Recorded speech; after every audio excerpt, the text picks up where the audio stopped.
afternoon. Today is Tuesday, February 14th, Valentine's Day. We are all sugared up here in the State House. And we have lovely roses on the table, thanks to Senator Clarkson. And you were having Valentine's chocolates for me at our break. Yes. Oh, delight. And we have cupcakes back here, if anyone Yeah, can get got one. Yeah, we have more. Maybe we can offer them to our guests as well, if you'd like a cupcake my. or chocolate. They're vegan. I mean, And- lots are mine. No, they're very good. Very good.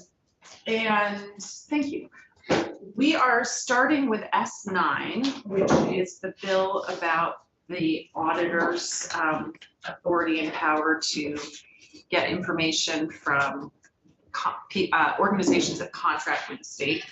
So we're going to start with some testimony from Commissioner of Buildings, BGS, Buildings Ground, General Services, Jennifer We Fitch. did used to be buildings and grounds at one point. And that's what I thought. I was like, what is the G? You want to come on up and join us and we'll introduce ourselves because you haven't been here. No, it's my first time this year in this committee. Excellent. And look how pink you are for Yeah. Valentine's Day. Actually, I love the roses. I'm a big flower Thank you. person. Love. Oliver's in Italy. Hey, Oliver. So we'll introduce ourselves and then you can introduce yourself and tell us exactly what BGS stands for. And then we'll dig in. And just for everybody, the bill is on our website if you want to remind yourself, because it's been a couple weeks since we took it up. So Senator Ruth Hardy. Olivia Parker, Committee. Senator Tanya Vinowski. Senator Rebecca White. Senator Bob Norris, Franklin County. Senator Ann Watson from Washington State. Hi, good, how are you?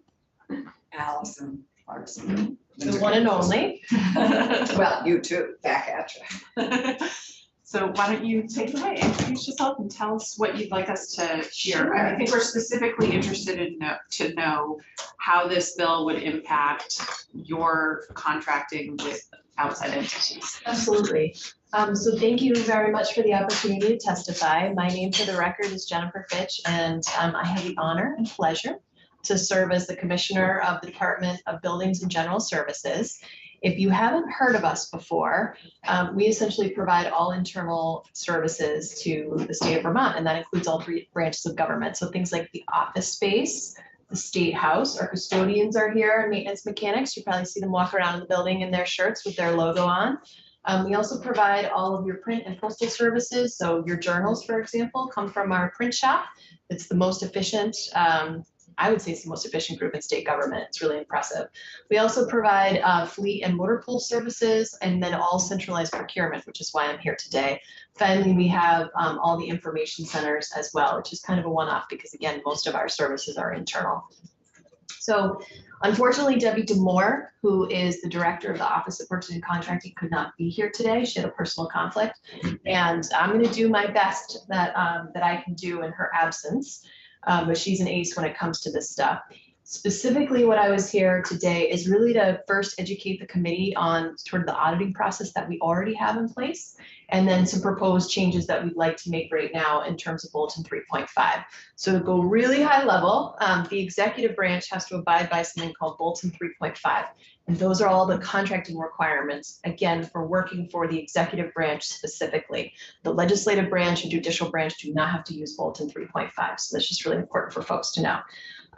But within Bulletin 3.5, it has all the contracting requirements. And if you've ever seen a contract for the state of Vermont, there's lots and lots and lots of attachments, lots and lots and lots of provisions, and lots and lots and lots of requirements. And that means for people that are bidding or doing work for the state of Vermont, they need to jump through a lot of hoops, unfortunately. So we are always looking for ways to make contracting with the state of Vermont easier and more attractive, because we really want to grow Vermont businesses whenever we have that opportunity, as well as businesses outside of the state of Vermont.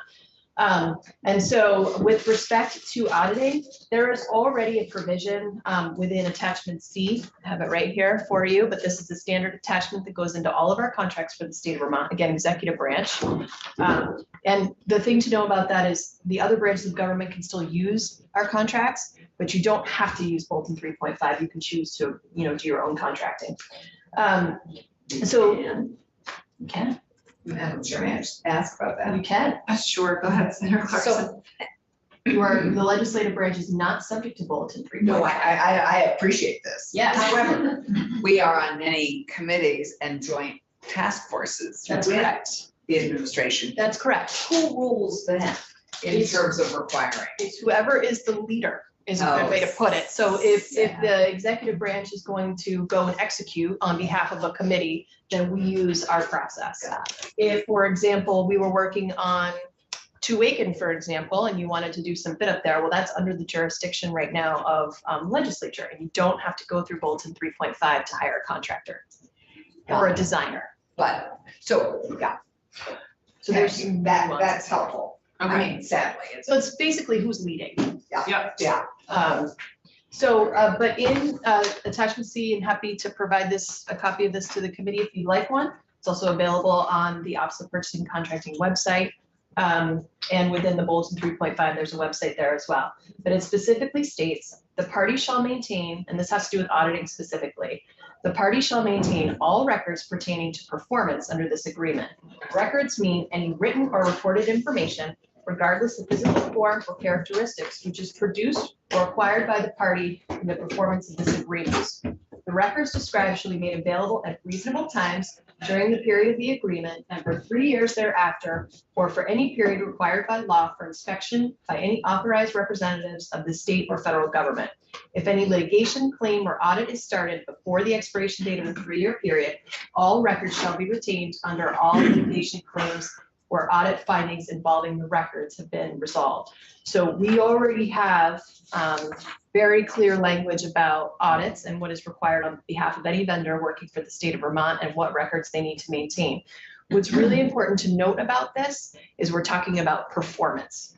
So if we do a building project or we do a road project, I used to work at V-Trans, right? There are requirements in there about things like the quality of asphalt or the quality of concrete or the mix of that concrete, right? And so we do testing and different things in the state of Vermont executive branch to make sure that that contractor is meeting all of the performance requirements in the contract. All of those performance requirements can be audited. So that's really important. The other thing is we also have some language in bulletin 3.5 around the auditing process, and it specifically states that if we're going to make any modifications to attachment C, dealing with the auditing language, then it needs to go to the auditor and be approved. So let's say a contractor comes in and for some reason they want to modify that auditing language. We don't have approval for that. That is the auditor. So if a contractor proposes to modify this language in any way, shape, or form, we have to send it to the auditor and he has to either approve it or deny it. If he denies it, then we continue to negotiate with the vendor. If we can't negotiate to a place where the state auditor is happy with whatever the proposed changes with that contract, we can't enter into a contract agreement. So again, the auditor has a specific opportunity if any of this language is proposed to be modified by a vendor and has the opportunity to accept it or deny it. So how often has that happened? That is a great question, and I can get back to you on that. This is where Debbie would be great in the seat. What I will say is this. So we're working on making improvements to bulletin 3.5. And now I'm going to get really complicated because it's very technical. We have a form called an AA14 form. It's basically the AA14 form documents who has looked at a proposed contract and who has signed off on it. And depending on dollar amounts and the type of contract and all sorts of different things, it goes through different levels of review. So for instance, I review all contracts for the state of Vermont as the appointing authority for BGS. I have a checkbox. So when I look at a contract and I approve it, right, I check the box and I sign it. And then if it needs legal review, for example, so any type of personal service over $25,000 requires legal review. So the Attorney General's office. Then it goes to them. Then they sign off and they do the checkbox. Right now, there's not currently a checkbox for the auditor. Got it. We are proposing to add that checkbox in to provide that level of transparency and to be able to answer questions just like the one that you're asking. But we do think that it's an improvement in the process to create that greater transparency. And so we are proposing to add that. So the auditor is doing it. It's just that we don't have it on the AA14 form. So it's not something that is necessary. It's being documented over email, but not on a form that we then keep, right, with the rest of the contract. And just another obvious one, which is, how many contracts does your office process a year? We probably process around, I'm going to say around 2,000 contracts a year.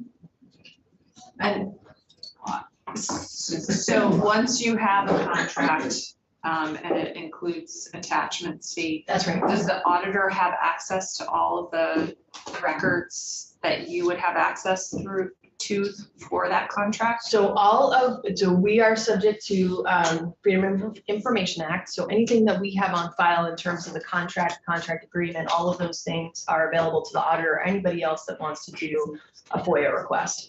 And so all that information is available. And then in terms of the auditor going down another level, right below just the provide me with the contract agreement and all of the terms, right? He can then, if he so chooses, can use this requirement in attachment C to again, look at anything that's related to the performance requirements of the contract.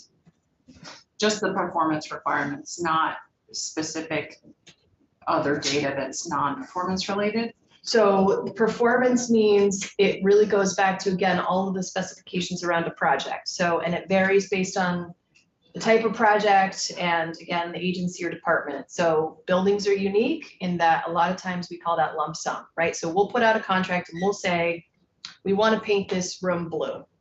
And we're going to send that contract out and we're going to get people to bid on it. And they're going to come back and they're going to say, well, we can paint this room blue for $5,000 or we can paint it blue for $7,000, right? And we may specify the type of paint. We may specify the color of that paint, right? We may even specify the timeline. I want it done within this time frame, or I want it done on nights and weekends because you're here during the day, right? So those are the kinds of requirements the contractor would be subject to, and we would be able to provide those requirements and also any documentation. So once the work is complete, right? For us, for example, we have people that do oversight of our projects. We have a clerk of the work. So we have someone that is our representative, making sure that, yep, it was the right type of paint, it was the right color of paint, they did it on a Saturday, right? We're going to have all of those records.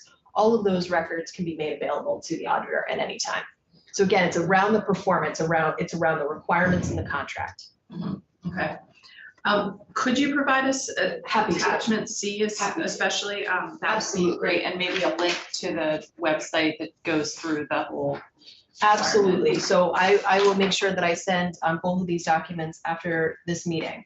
So again, the auditor has an opportunity to audit anytime that he wants to, or he or she, because it could be she, anytime that they want to, again, based on the performance requirements that are outlined in the contract requirements. So the only other thing that I wanted to add in terms of the bill and sort of how we feel is the question is, what is S9 trying to achieve?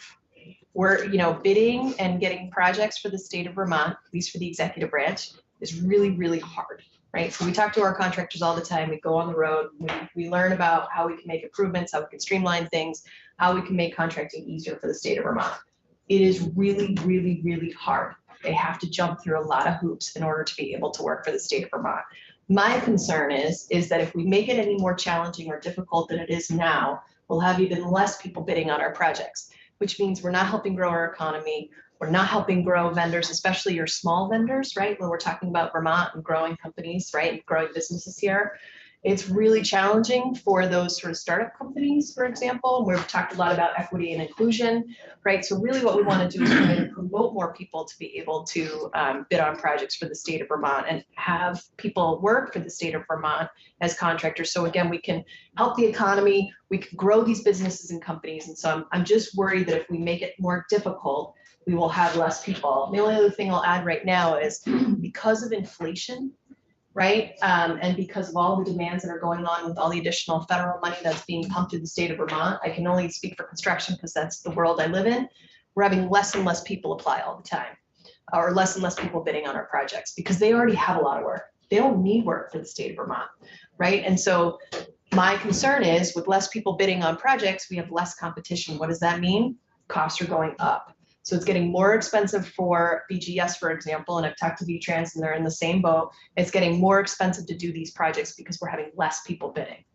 Part of that is obviously the contract requirements and how difficult we make it, but also part of it right now is there's a lot of money that's being pumped through the state of Vermont to do a lot of infrastructure projects, and they don't need to rely on the state right now. And so that just means it's driving up our cost to be able to do our projects at BGS, and you're seeing the same thing at VTrans. It seems to me though that this language that's in the bill, paragraph 13, gives the auditor the discretion to audit exactly as it's already is in bulletin 3.5 attachment C. Like you already say that the auditor can audit the records that are relevant to the contract with the state. And that's what this is expressly permitting in statute. And the reason that it has to be expressly permitted in statute is because the Supreme Court said that unless it's expressly permitted in statute, then a contractor can refuse to provide records. So it doesn't seem to me that this requirement is any more than what is already embedded in the process anyway. It's just making it more explicit. Are you seeing it differently than that? I am, Madam Chair. So this is really going beyond performance, and now this is going into financials. So in a really simple way, they can go into your bank account. Is a really simple way of saying this, right? So to me, I have performance criteria, but a good example is, let's say, we'll go back to the painting the room. I know it's a really simple analogy and I could probably do something much more technical, but let's say we're talking about painting the room, right? So as I talked about, we talked about when, the color, the type, all of those things, whatever I specify in the contract. But now I have 3 people bid. And in this particular situation, I found that their bids are all compliant. And so I'm going to go to the lowest bidder. I don't ask the bidder to provide me information with, well, how much did the paint cost you? How much profit did you make, right? So now you're taking it one step further beyond performance and you're really reaching into the company's financials. And again, we are a state, we're not necessarily a low bid state, we're a quality state, but oftentimes, so long as people are meeting and they're in compliance, oftentimes we do go to the lowest bidder. So now we're getting into financials. My concern there becomes, if we get into financials and the auditor now has all this financial information that we didn't have access to before, that becomes a concern because what does he do with that financial information? And if it becomes public, now are we going to start having collusion in the state? And that means that contractors know what other contractors are bidding and how much profit they're making. And because they know that information is very powerful, it will impact the way that they bid to the state. So this to me goes well beyond performance, and it's really digging into financials, which is again beyond the performance criteria within a contract. So a good example of that is most of our building projects are lump sum. So I put out a lump sum project. It has a lot of requirements, right? About, new roof, and it has to meet these requirements. It has to be done in this time frame, right? So it has a lot of requirements, but I'm not asking for them to tell me how much profit they're making on the project. So do you have specific suggestions for language changes? Because are you concerned with the word accounts? Do you have the bill in front of you? I'm sorry, I'm asking specifically. We have a printed copy. So I have mine right here. So it's talking about it now. It goes into accounts, books. I'm not sure if that's bookkeeping, so I'm not totally sure what that word means, right? It's talking about returns. So are we talking about tax returns? Like the language to me isn't clear. So so this is hard for me because I'm not the auditor and I'm not totally sure what the intention was of adding this language. The only thing I can really speak to is what we have existing, and that the auditor can audit anything that's related to the performance of the contract. To me, this goes deeper in that now we're getting into people's financials. Okay, so if you have suggestions to clarify this that you would be more comfortable with, if you could Happy let to. us know. Debbie that will would be back after Yeah, today. if you want to so check in with that Debbie would and be then helpful. get back to us when you send us that, that would be really helpful. Absolutely. Senator Watson has a question. Yeah, thank you. So in the part of it was either the bulletin or the law, I'm not sure where this was coming from, but the part that spells out that the contracts are subject to inspection by some state person. Is there anyone else? Well, actually, has the state investigated or inspected people's books or performances or financials, I suppose, separate from the auditor? Like, I guess part of what I am seeing this bill do is it's just identifying that the auditor is the person who would do that identified work of inspecting. But is that currently being done by anybody else? I guess is my question. So so there's always contract requirements. Those contracts are held by different people. I can just speak to executive branch, by different people within the executive branch. And it is really their duty and diligence to make sure that our contractors, suppliers and vendors are meeting the requirements underneath the contract. So that typically means you have a champion, for lack of a better term, right, who is making sure that those vendors, suppliers are adhering to the requirements. In the buildings world, what that means is that we have a clerk of the works that's on site and they're watching all of the different, elements of the project come together on a day-to-day basis. We also have a project manager that's usually going to weekly site meetings and doing their own inspections as well. We'll have different things where, let's say we want a piece of equipment and that piece of equipment needs to meet, hello, I was just with you, needs to meet specific requirements. And then they'll, Excuse me, just one second. Could you, Stan, could you switch over there? So Second, that's yeah. where our legislative council attorney gets to sit. Thank you. it happens to me all the time. So I guess what I'm getting at is there is a whole bunch of checks and balances on all of these contracts. The person that oversees the contract is responsible for making sure that the suppliers, vendors, contractors are adhering to those requirements. I can only speak for BGS when I say we have those checks and balances in place. And, the auditor is welcome at any time to come in and say, hey, BGS, I see you have this contract and I'm seeing these contract requirements. Can you prove to me that they're meeting these performance requirements? We would have to provide all of the documentation. So the daily work orders from our clerk of the works, any approvals that we've given to the contractor on different kinds of equipment, all of those things, whatever's in the performance, right? We need to collect those documents and we have them available for the auditor. So we oversee them, but the auditor can access those documents anytime. Okay, we have a bunch of people. to I'm hear sure you from. do. Sorry. No, that's This fine. has No, been this really, is really great. helpful. And if you can follow up with I any will. suggestions to clarify the language and then Absolutely. also those documents, that'd be great. So I will do these documents today, but in terms of any proposed language, like I said, Debbie Demore just had a personal conflict, so she'll be back in the office. Totally fine. If you want to check with her and get back to us in a couple days, we won't get back to the bill till next week, so a few days, so. Thank you, Commissioner. Thank very you, I much. appreciate it, it was really good to see all of you, I love to see you. Yeah, you Some faces that I know. Yeah. So, may I just say, Yeah, quickly. so it just, we've gone through this just recently with our task force on the Special Oversight Committee for Workforce Development. And it has slowed us down. I mean, it's basically gonna take another year to get what we wanted out of a bill that we worked on last year because of the whole request for proposal in the contract. It's just taken forever and we're just starting this Friday. And this is, and I know I'm leaving, but I would just say, this always comes up when we're talking about BGS building projects, right? Because the question is, why does it take so long? And part of that is Bulletin 3.5 and contracting, because there are so many rules and regulations and it takes so long. On the other hand, I And wish there- Turkey had this in place. I was gonna say, there are reasons that there are requirements. Oh, absolutely, absolutely. For I'm not- safety, health, And Yes. And public Turkey. dollars. And we want to do our due diligence on behalf of the taxpayers. 110% agree with you on that, Yeah. Madam Chair. But there might be. Okay. Senator Clarkson. I'm leaving. Matt Musgrave, please come on up to the table. We always take longer to do things in this Still committee. Thanks, Commissioner. Thank you so Bye. much. Have a Take great care. day.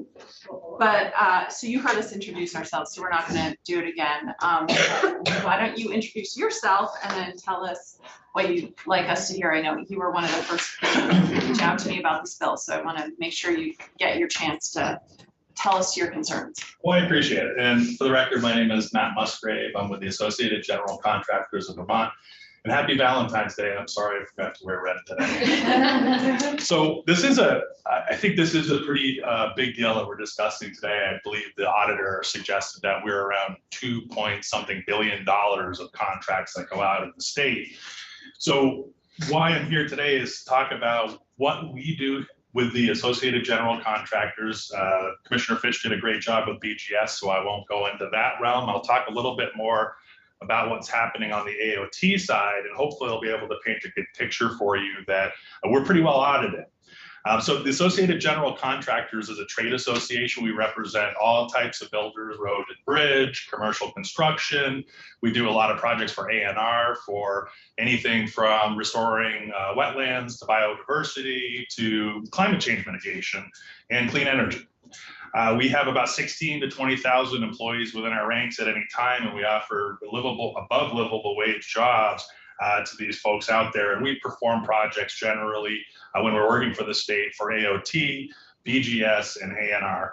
So the Associated General Contractors and our members agree that strict performance standards need to be a part of contracts. There is no denying that.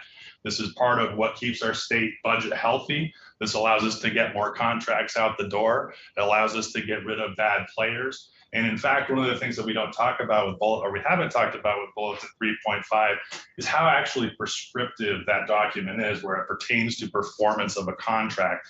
It includes more than just authorizations for who can do that auditing. And in fact, the auditor is correct. Currently, the way that it's written, the agency of jurisdiction generally would be the auditor of the performance of the contract. The association doesn't object to the state auditor having access to Bulletin 3.5. We think that it's important that whether it's the auditor or a state agency is there, that they have the ability to audit for performance. And that's the standard that we've lived by, and that's the standard that we'd like to live by and continue to move in that direction. So you asked about the difference between a couple of the sections in this bill. So there's a couple of sections that are in there. So number one, I believe it's on section 6, it says, including contracts as it relates to performance under state contracts. That language in and of itself gives the opportunity for the auditor to step in. Section 13 takes it a step farther than that. And as the commissioner said, it pulls that away from contracts. And it includes such things, it takes it away from the performance of the contract. So that's where our concern lies. And what I wanted to demonstrate to you today is how far in depth we actually go into detailing the numbers and the payrolls and the performance of this contract. Olivia, I'm not sure if you're able to share with us the document that I sent you, which is the bid result document from V-Trans, because I think this is pretty significant when it comes down to what it is that we're doing, who's looking at the numbers, and it'll be up there shortly, but I can show it to you on a piece of paper. All right, so. Yeah, and it's on our website too. Yeah. You guys are on your. So when you look at this document, it's pretty important to understand, number one, everything that we do is prescriptive. We don't get to make things up. We're not engineers. We're not the architects. Particularly with AOT, we follow a several hundred-page specifications and standards manual, which I didn't bring here today for fear of injuring myself carrying the document. But it is available next door in the Transportation Committee. And it talks about what types of mixes to use for concrete, what types of line striping, what signs should look like. And oftentimes these are based on national standards. And then when we submit bids, you can see here, if you'll scroll up, every single part of these are multi-million-dollar contracts that we're looking. And you can see the top 3 bidders, JP Card, Casella, J.A. McDonald, 3 of our members. And you can see how each one of these bids, if you'll, I guess it's scroll down the other way. If you scroll down, you can see each item is pulled out, coarse milling, rumble strips, aggregate, excavation. Every one of these breaks out into how many units that they're using, what the total cost of that piece is. So when we actually are coming in, this is a much higher standard than with due respect to the office, than the auditor would understand of how a road construction project was built. So we actually break it down to the individual line items. Do you know what's behind those line items? Proprietary information of how we do our work. And that's the information that the commissioner was bringing up. If we were to share the data that was behind that, how many hours worked, what types of materials we had, that would give the opportunity for someone outside of the industry or outside of our organization to look at that and say, hey, I can see that JPC Card has this kind of a markup. They're doing this kind of hours on a project. Now, one of the things that we're concerned about is this data getting out. And I know that the auditor, when he was in here, he verbally assured you that they're in control of that data and that they won't let things out like payroll information or profit information or anything like that. We've done some consultation with some attorneys, and when you look at the Public Records Act, there is a carve out that exempts proprietary information. However, that's arguable. meaning no one necessarily agrees on what that data is. And that could become subject, again, to going back to the Supreme Court to argue what in fact is proprietary information. And I'll use the example of a guardrail. So if you tell me in the contract that you'd like a certain kind of alloy metal and you want 10 miles of guardrail, I will bid on the contract. You'll see what the line item is on the contract, and all the bidders have the same opportunity to come up with that. What you don't know, or what the state doesn't know on the other side of that, is did I make this guardrail myself? Am I the original equipment manufacturer? Did I buy this 3 years ago before we had massive inflation, and that allows me to mark it down compared to other places? Do I pay my staff more than the minimums required under the Prevailing Wage Act? Because that's relevant to information on how I built my workforce. If I can find out what my competition is paying, and by the way, these are closely guarded secrets. If I can find out what my competition's paying, I can go scoop up their employees, give me more bandwidth to complete more contracts. So where I'm going with this, if you look at this document, everything behind there is a closed door from the perspective of proprietary information. That's why we believe performance of the contract is the most important thing.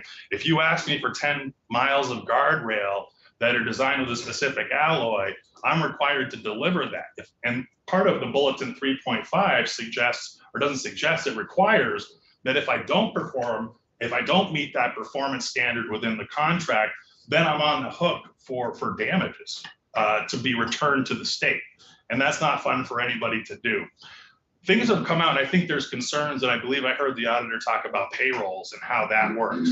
One of the things with most state contracting that I participate with is we have two grounded layers of minimum wages that occur. So number one, when we're doing work with Building and General Services, Agency of Natural Resources, or any other state agency, we're required to follow the Vermont Prevailing Wage Act. The Vermont Prevailing Wage Act is actually a really cool thing for employees because it's a self-fulfilling prophecy of increasing wage rates. Because I'm the contractor, I can't pay any less than these. If I want to be competitive with my neighbor over here, I might pay more than this. And what happens is over time, as I keep paying a little bit more and a little bit more, that's how we get laborers earning $30 an hour at age 18.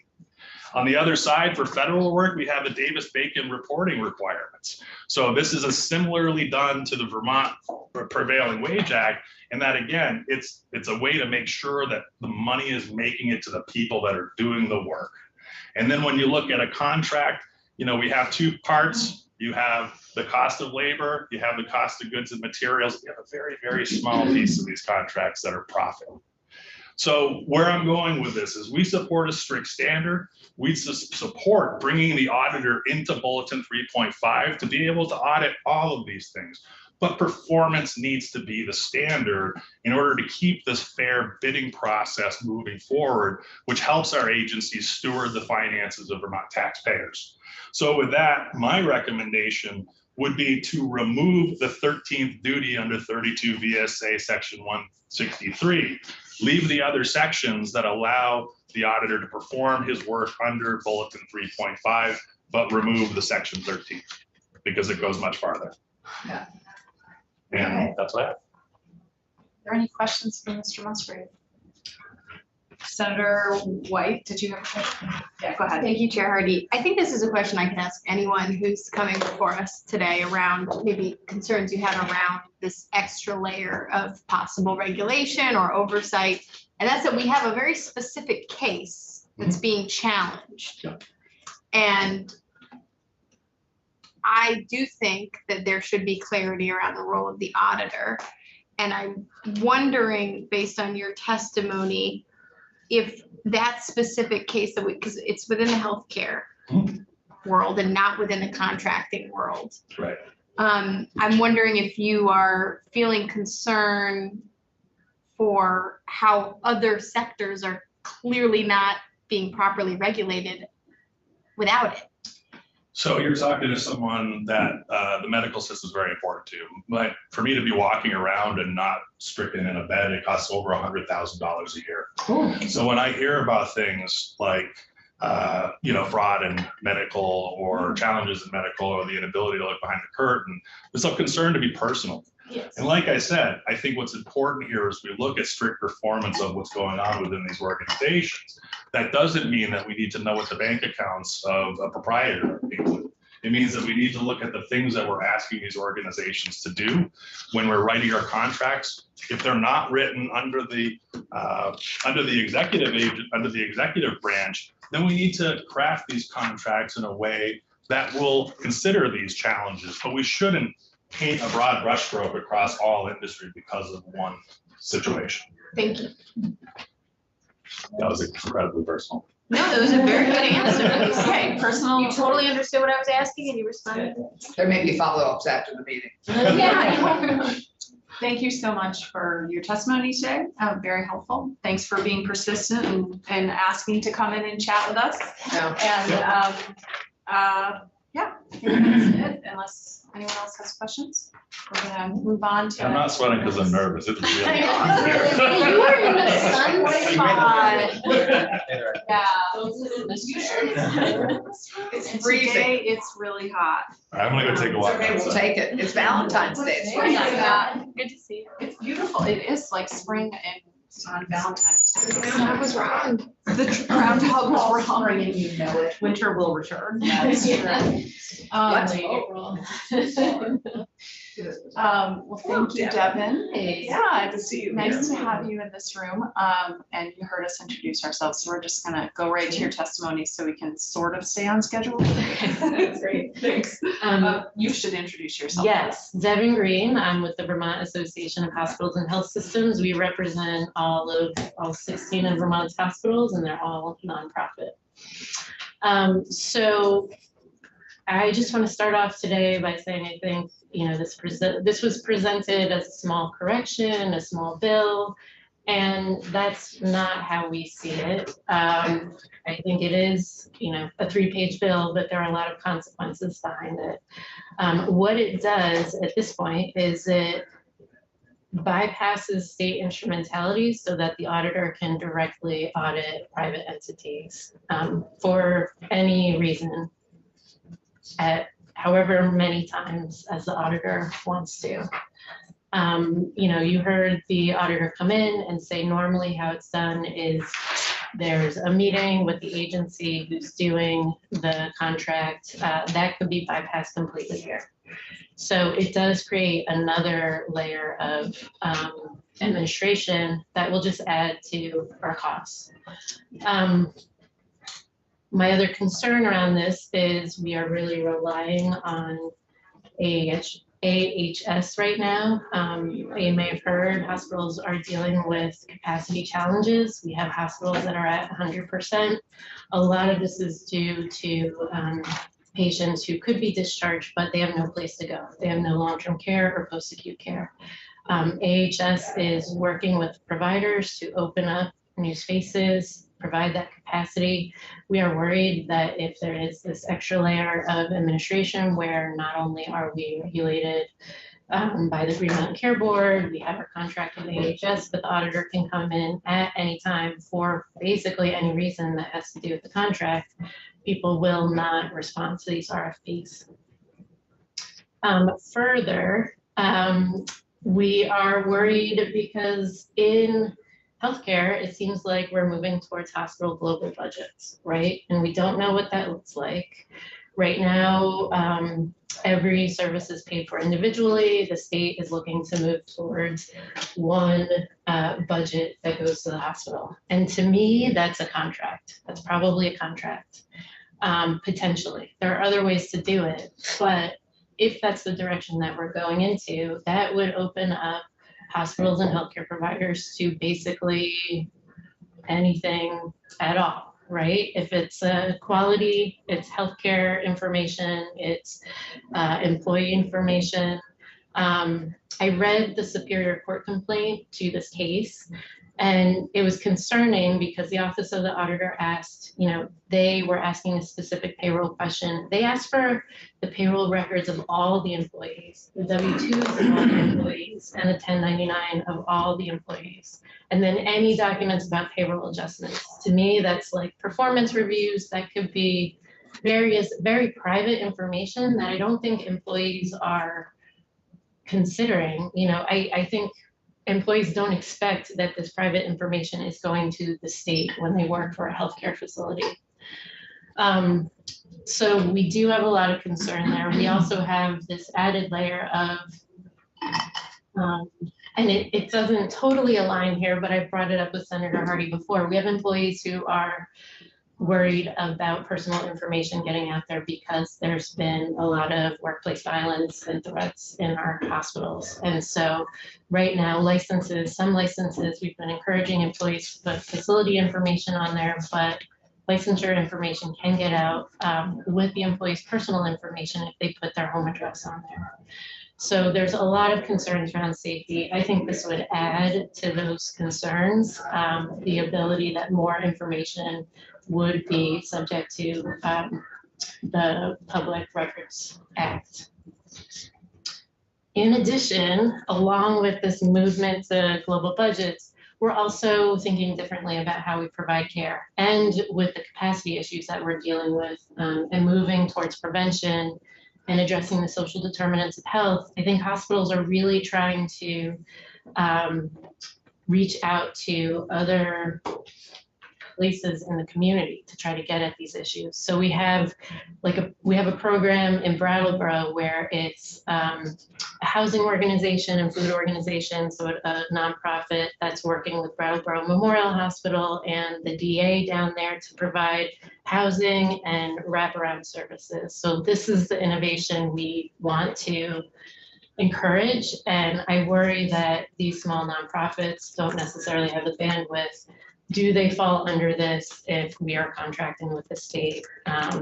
So we just have a lot of concerns. We think this is a lot bigger than what it's set out to be. And so right now we can't support the bill. Senator Clarkson, do you have a question? Yeah, I mean, Matt asked us to take out section 13. Is that what you're proposing also? I can't support Any of the bill? Yeah, because that first section, it says basically you don't have to go through the state anymore, auditor. You can just Right, audit go straight people to the directly. entity and Yeah. audit them.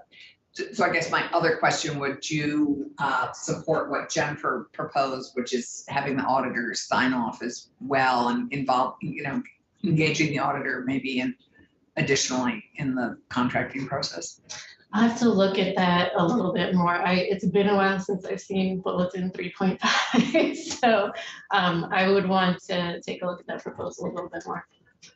I think it sounds like the auditor already is involved in that process. It Yeah. would just be more like having it on the record. explicitly. Yeah.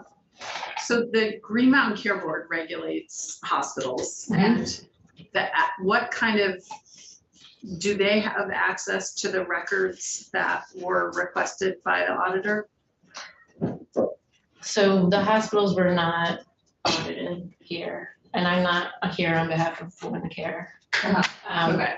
So I hope this doesn't mean we're gonna, I mean, No, I hope this doesn't bring an audit on us. No, I was just wondering the difference between what is being requested in the bill versus what the Green Mountain Care Board already can get from Right, us. and the public can get, right? You see all of our budgets online already. We present our budgets every year. But if the Green Mountain Care Board asked for hospital aides, or top 10 payroll or something like that, does the Green Mountain Care, could they get that information already? It's on the 1099. Yeah. Okay. Senator White, did you have a question? It's more of a comment, which is, I'm confused at what, it just surprises me because my understanding is that the auditor can do largely what this bill is allowing them to do currently, but we're explicitly giving them the permission to do that. And Not quite, and we're gonna have Becky talk about that and the court case in later to make the distinction. And Tucker is gonna talk to us about Freedom of Information Act requests, so. But could I just ask, but Yeah. prior to this court case, we believed that the auditor could be doing these things. I guess maybe I'll say Yeah, I that. think that's it depends on who we is. Okay. That's a great, well framed. Okay, thank you. Senator Watson, did you have a No, question? no, I didn't. Okay. Any other questions for Devin? Okay, great. Thank you so much. Okay, we're not too far behind. I mean, it was all good testimony and we just had good questions. That's why. Tucker, you want to come on up and join us? I know this is not your bill, but I asked you to come to talk to us because there were some questions the first time we talked about this bill about how does this interact with open records and the Freedom of Information Act requests and what the auditor is and isn't required to provide under those rules. So that's sort of what I was hoping you could talk with me about. Well, good afternoon, Tucker Anderson, Office of Legislative Counsel. Those are some big questions, big old topic. I did bring some personal notes that I sent to Olivia and that I can pass out just to use as kind of the trampoline for some of the backflips that we'll do, I'm assuming, much later. At base, what you need to understand about the Public Records Act, the way that terms are defined and how the procedures play out is that words really matter, words in statute in particular. So I started by taking a look at S9 and how the power being added in subdivision 13 relates specifically to the type of records that might be subject to the Public Records Act in the future. So I highlighted some of those terms, but records, accounts, books, papers, reports, and returns. And then later there's what we call a proviso. And that proviso says that returns, all those records shall be limited to those that are relevant to the contract with the state, which is not an express limitation and will require some interpretation by the auditor, the public agency in this case. And the reason I flagged all of these terms is that it is not specific to information. Each one of these is categorical and will apply to collections of information provided that they meet any one of those terms: records, accounts, books, papers, reports, and returns. That's not specific to data. Those are the actual records themselves. There was a very recent Superior Court case dealing with the Public Records Act in relation to tax returns. It was broadly called the VTEL case. And in that case, because the word and statute related to confidential returns, all of the information attached to a tax return was deemed to be confidential, even though there was potentially other public information within it, because that term was categorically applied. So thinking about that at the outset, I'll walk you quickly through some of the definitions in the Public Records Act. We could talk about exemptions that might apply if this information in the future were to come into the hands of a public agency, such as the auditor. So first we'll talk about public agencies because there's been some developments over the last year and what qualifies as a public agency that is subject to the Public Records Act. In the statute, 1 VSA section 317 in subdivision A2, public agency is defined as any agency for department, commission, committee, branch, instrumentality, or authority of the state. And then there's another clause that applies all of those to political subdivisions of the state as well, which would of course include your municipalities and regional planning commissions. Recently, the Supreme Court has looked at what constitutes an instrumentality of the state. Yes, that head motion. Yes, what is that? Correct. That's I got my snack, I'm ready.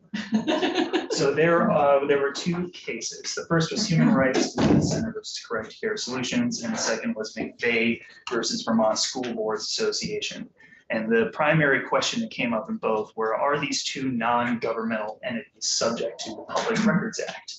And the key question was, well, are they public agencies?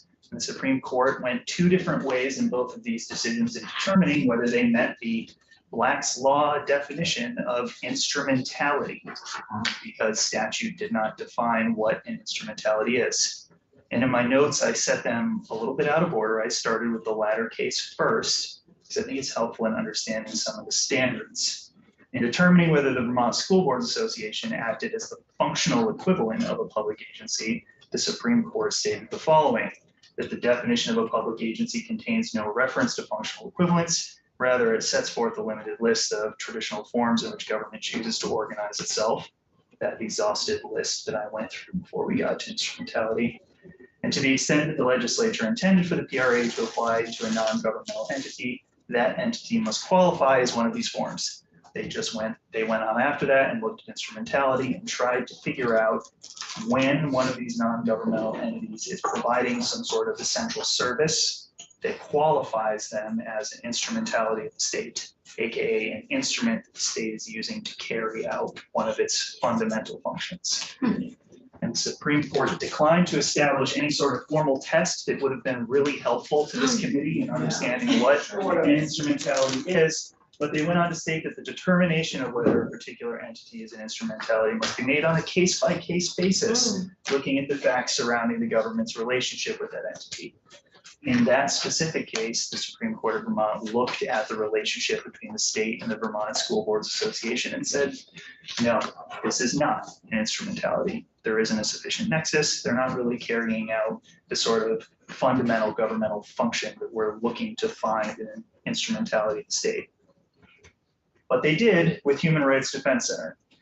And they stated in that case that the language of the PRA is unambiguous, that where the state contracts with a private entity to discharge the entirety of a fundamental and uniquely governmental obligation owed to its citizens, that entity acts as an instrumentality of the state. And without getting too deep into the weeds on that case, that was about healthcare being provided to incarcerated persons.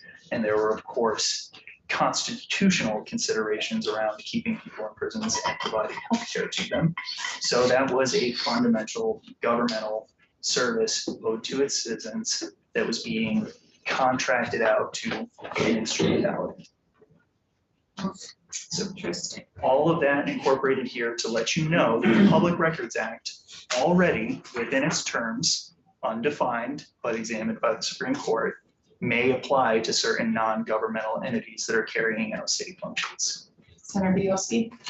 I'm trying to think how I want to word this question. So depending on the situation, could that decision change for the same entity? Like if the School Boards Association in this case was deemed to be not carrying out the function of the government, but in a different instance, perhaps was. I'm thinking back to some of the work they did on like the pension work. Yes, it could change because the test isn't really applying it to the organization broadly and saying, you know, entity X, you are an instrumentality forever, hereforth, and thereafter. It's saying when you're performing this quintessential governmental function under this contract, you have this close nexus with the state, and the state is essentially controlling and supervising the service that you're offering. You are an instrument of the state. The state is using you to provide this service. But explicitly related to that contract. Right. Or that or service. Okay. It's a great question. Okay, Senator I Watson. just want to make sure that I'm understanding. So these entities that may be in contract with the state are already subject to public records requests as they relate to the performance carrying out public services. Yes. Okay. However, that has to be tested, right, and then examined on a case-by-case basis. Okay, all right. Complicated. Complicated. All right.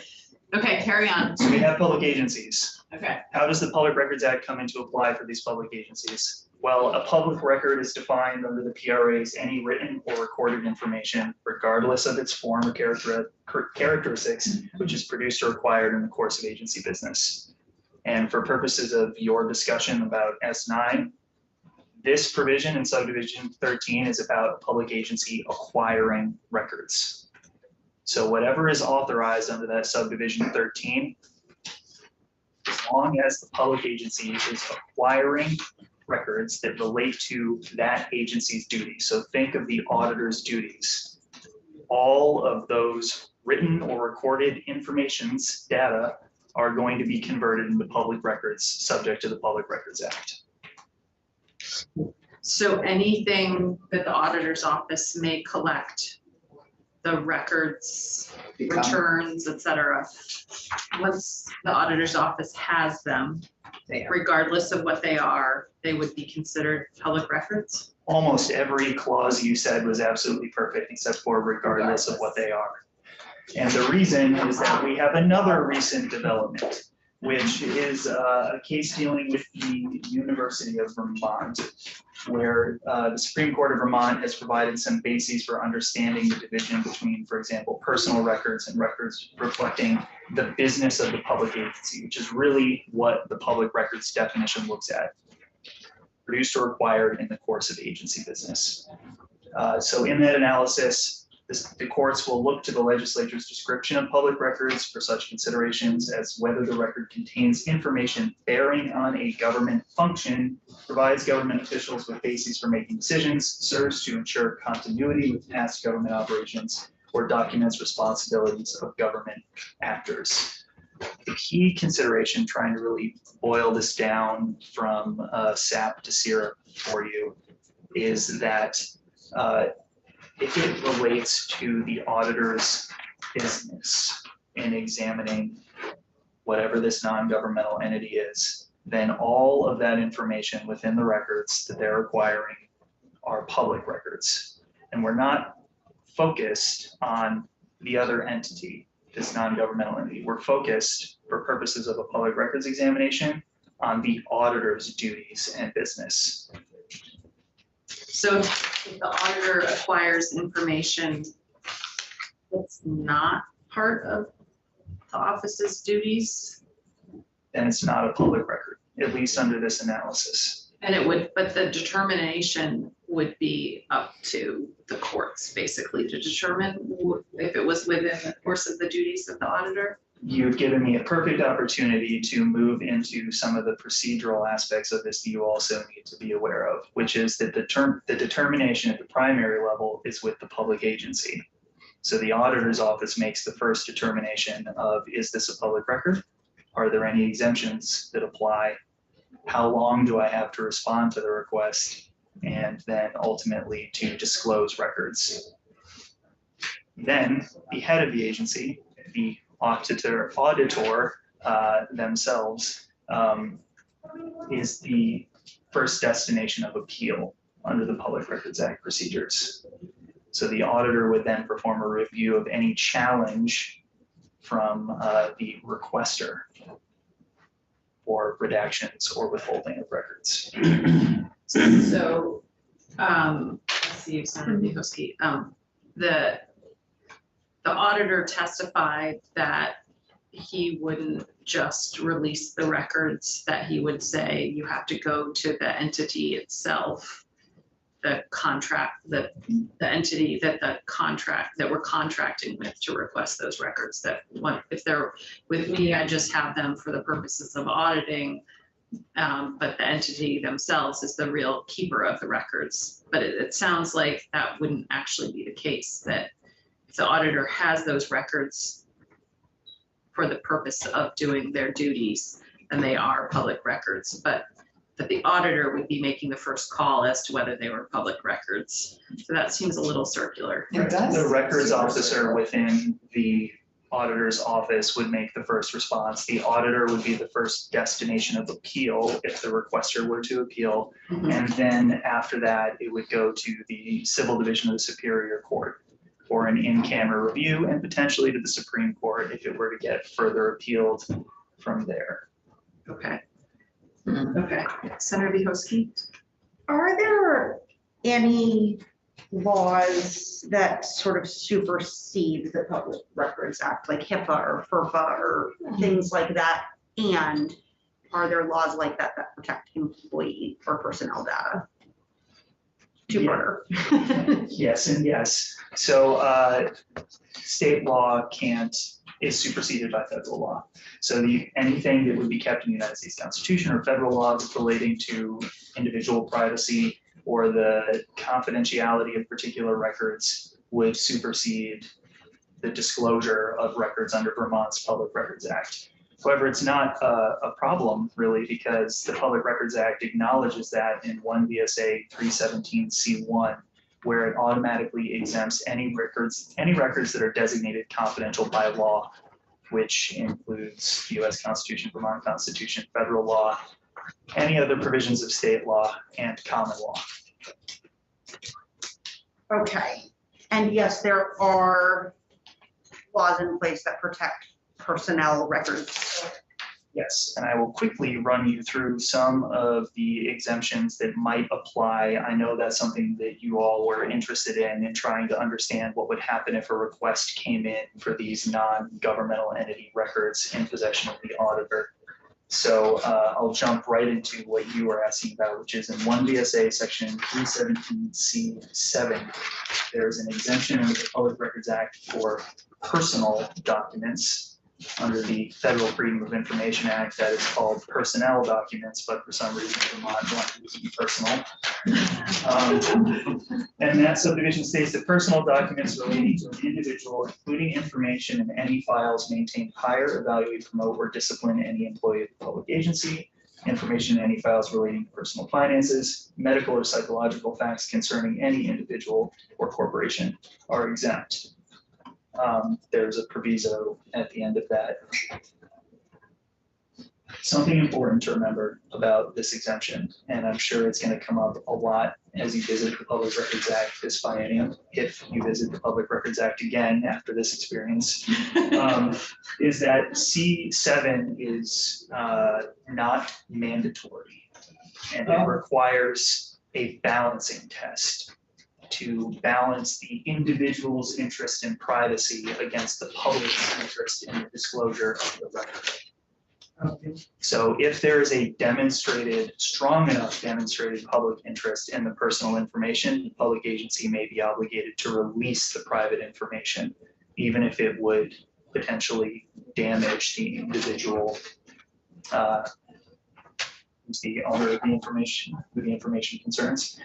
And the standard that is applied here is whether the documents reveal intimate details of a person's life, including any information that might subject the person to embarrassment, harassment, disgrace, or loss of employment or friends. Wow, it actually even says one. Yeah. So that is the test that records officers such as myself apply when we find personal information in the records of a public agency. So it's the records officer doing the balancing act.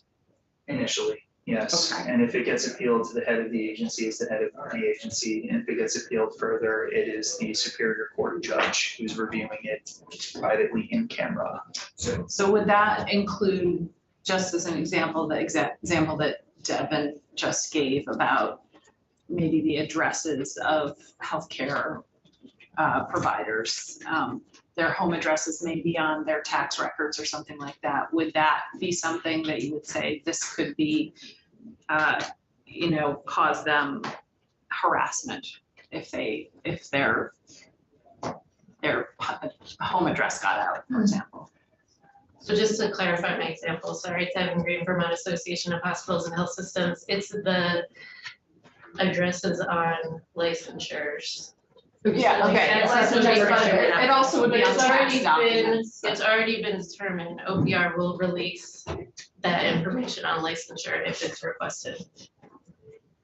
It would automatically trigger a review if there was that sort of personal information in a record. Whether or not it gets released is both balanced in context of what the record is and also how identifiable that personal information is. We take a lot of instruction, influence from the Federal Freedom of Information Act, where personally identifiable information is routinely purged unless it's already publicly available. So I'll give you an example of context. Request comes in for legislative records, and I note that there is address information related to a legislator in one of the records that might be released. I have to determine whether or not to make that redaction. The first thing I check is that legislator's page on the legislative website. Because if I go back even just a few years ago, almost every legislator in the state of Vermont listed their home phone number, their home address and a list of their fears. So, that information is already public, so that might not be redacted in what I'm releasing. It's not, it doesn't meet the privacy aspect of, that balancing test. But if this is Joe Smith in Rutland, who's not a public figure, whose address has never been listed before, that is something that certainly should be redacted, particularly if it's embedded within a public record where there's sensitive or controversial information at hand. It could subject that person to embarrassment, disgrace, And Or loss of of friends. friends. And losing friends is critically important. Senator Vihosky, did you have a follow? Yeah, my follow-up is just, and I imagine the answer is yes, but is the sort of broader context of an individual situation, I imagine like if you're looking at that and that legislator is also someone who's gotten multiple death threats, that perhaps the context here might feel different than if it was not the case. Does that come into play in this balancing test? Context, yes, and whatever the immediate situation is with respect to the information. And in the past, when I did my public records walkthroughs, my favorite thing to talk about was the Glomar response. You may have seen this in films where an entity can neither confirm nor deny the existence of the record or the information. Well, the reason for that is that the question being asked of the public agency sets a context where the agency cannot respond without necessarily revealing confidential or private information. And the perfect example of this under the Public Records Act is in 1 VSA 317C5 subdivision D, which deals with information that would reveal the identity of a victim or witness to a crime. If I send a public records request to the Capitol Police Department and I say, I would like all records related to person X, who I suspect or know to be a victim of a crime, no records can be released, even redacted records, because simply responding to the request that I have put in confirms the identity of a witness to or victim of a crime. So a Glomar response must be issued. And that's how context can control a response, even where there might be information available to the public, where there's a mandatory duty of confidentiality in that particular instance. So I'm sorry, Becky, we're going up on your time. We might actually have to have you come back and go. So excuse me, Tucker, I just don't want to waste your time because I know our attorneys are really busy, because we're going to have to move to our next bill because we have witnesses coming for that. So we're going to schedule you to go through the case and then maybe work on the bill with us after all this testimony. So I don't want to keep wasting your time. So Olivia will be in touch. Thank you. We're obviously fascinated by this public records conversation. So don't go anywhere, Tucker. So my question, thanks, Becky. My question is, how much training does somebody who's making these first decisions get? Clearly well-trained, but there are other people in all these other agencies that are making these kinds of decisions, and they probably don't have the statutes memorized like you. So how, or maybe they do, I don't know. So how much training do people get? I think it varies. Yeah. From a lot to none at all. So another thing to remember is that this isn't just your state agencies, this is also your municipalities who do not have professional staffs. There are resources made available at the Secretary of State's office, I'm assuming by some of the, right, some of the non-governmental entities that kind of provide resources to records officers broadly, but there's no consistent training, I would say, on how to identify this. I would say for the state agencies, for the most part, attorneys are handling a lot of the records officer duties. From my experience, my brief tenure at the Department of Labor was that the general counsel is the records officer. So, wait, did you have more to go through on? No, you were. I had only a few things to touch on. Go for it. So tax returns broadly are exempt. There are some Supreme Court cases that say that there's information within a tax return that, you know, is not by default confidential. And two of the things that they do point out are names and addresses. Then Trade secrets. This is something that was brought up earlier. I wanted to make sure that I touched on this. Trade secrets and confidential business information, there is an exemption that applies to it. It does require a balancing test. And again, the entity that is responding to the records request is not the business that has provided the information to the governmental entity. It's the public agency that has received the information and has to make determinations. And the standard that is essentially applied is, does this information give the user or owner, the business, an opportunity to obtain business advantage over competitors who do not know it or use it? You know, that's the standard that a public agency has to apply with respect to discrete information within a record that you've received from a business entity. Is there something here that would give this business entity competitive advantage over their competitors? And if so, it shouldn't be released. There's no mandate here that this information be withheld. So this is another instance where the public agency is making a discretionary call based on the information they have. Some of the more specific provisions out there, DFR has its own confidentiality provisions, allow, when the information is being submitted, for the business entity to highlight, flag, what have you, information as confidential proprietary before it's submitted, so that the public agency has an idea when they're reviewing the record of what is confidential. The other thing that I wanted to highlight within that C9 exemption is that it has a overlapping policy consideration that is present in a lot of the Public Records Act exemptions.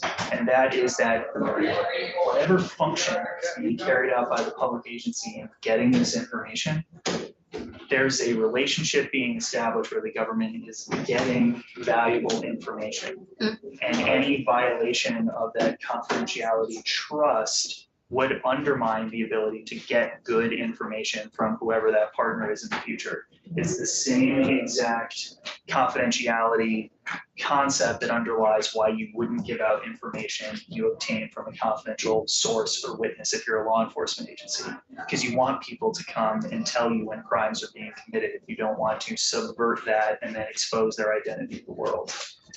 Similar concept here, and the Supreme Court kind of opined on that in one of the bullet points that I gave you, is that if every business's confidential information was being revealed by their governmental partners in some contract, that would subvert the government's interest in being able to do business with those entities and get good information from them. Well, what if it's a secondary, so the contracting entity might be BGS, but then the person who's getting the information is the auditor, and the auditor isn't the direct entity that's contracting with the private.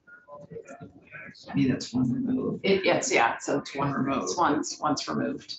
I'm not sure that that impacts the kind of policy consideration of getting that good information, because for purposes of that consideration, it's government and then partners outside of government. And then if one of the contractors with the state were to mark information as confidential, if they had to provide it to the auditor, would that trigger the sort of scenario that you talked about before, saying this is a proprietary business information? It would certainly set a on its face recognition from the public agency that, hey, this may be the type of information that allows this business to have a competitive edge. And we should focus on this when we're analyzing whether this is confidential or not. Okay. It doesn't control whether it's confidential, but it definitely flags for the agency, this is something sensitive. Okay. One last question, and then we're going to move on to sheriffs. Do you have any recommendations for belts and suspenders or language changes in S9 based on how it might interact or how it does interact with the Public Records Act? From my perspective, all of that is going to be a policy choice made by the committee. But I'm, happy mechanic. So if you make decisions, I'm happy to work with Becky on tinkering with the language to whatever your policy choices are. Nice answer, Tucker. Yeah, Thank you so Yes. much. Right. Thank you very much. This is really helpful. We'll probably ask you to come back with Becky next time we take up this bill. And confirm everyone if they're concerned. Well, not necessarily, actually. I think it actually didn't, but thanks, Tucker. We're not going to take an official break because we're behind schedule and we have our next Okay, witnesses here. So Senator Clarkson is passing around chocolate. So everybody, If you need to take your own personal break, do it and stand up and stretch, but we are happy gonna Valentine's Day. move right along and shift gears to S17, our Happy Valentine's. act relating to sheriff. reforms. Valentine's Day. Thank you. Sure, go ahead. Yes? No, thank you. Oh, God. It is super hot in there, so apologies. Oh, I know you can't. We've already gone through this. I have maintained today. You have been consistent since this morning. I did. Okay. Sarah Robinson's here.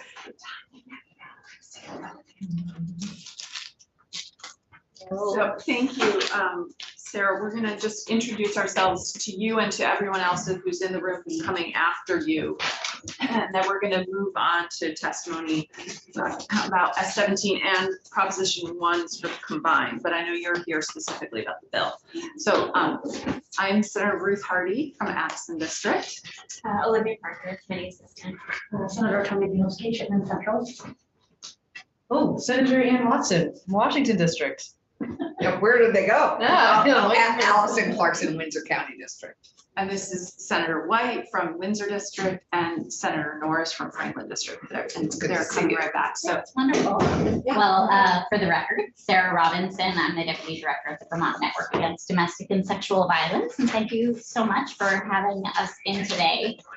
We have been watching with interest these conversations that you're having around S17, and we really wanted to bring to your attention what seems like a very small issue, but a highly issue of deep impact for victims of domestic violence, in particular related to sheriffs in Vermont. And just by way of a little bit of context, because it's the first time I've been with this committee this session, the Vermont Network Against Domestic and Sexual Violence, we are a statewide membership organization. Our members are 15 independent nonprofit organizations that serve victims of domestic and sexual violence across the state. And last year, in 2022, those organizations combined provided in-person support to over 8,000 survivors of domestic and sexual violence in person and answered about 20,000 hotline calls. So we are really representing the interests of our members and seek to bring the interests of survivors and victims into these conversations as well. So the issue that we want to draw to your attention is that survivors often, or sheriffs often accompany survivors of domestic violence or others to safely collect belongings after the court has issued a relief from abuse order. Relief from abuse orders is a civil order. Sometimes people refer to them colloquially as restraining orders, but I'm sure Judge Z can speak in greater depth about them if you have additional questions.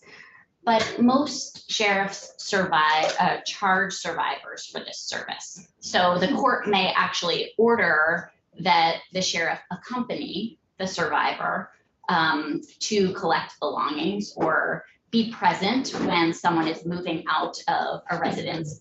But the local sheriffs are then charging residents in order to offer this service.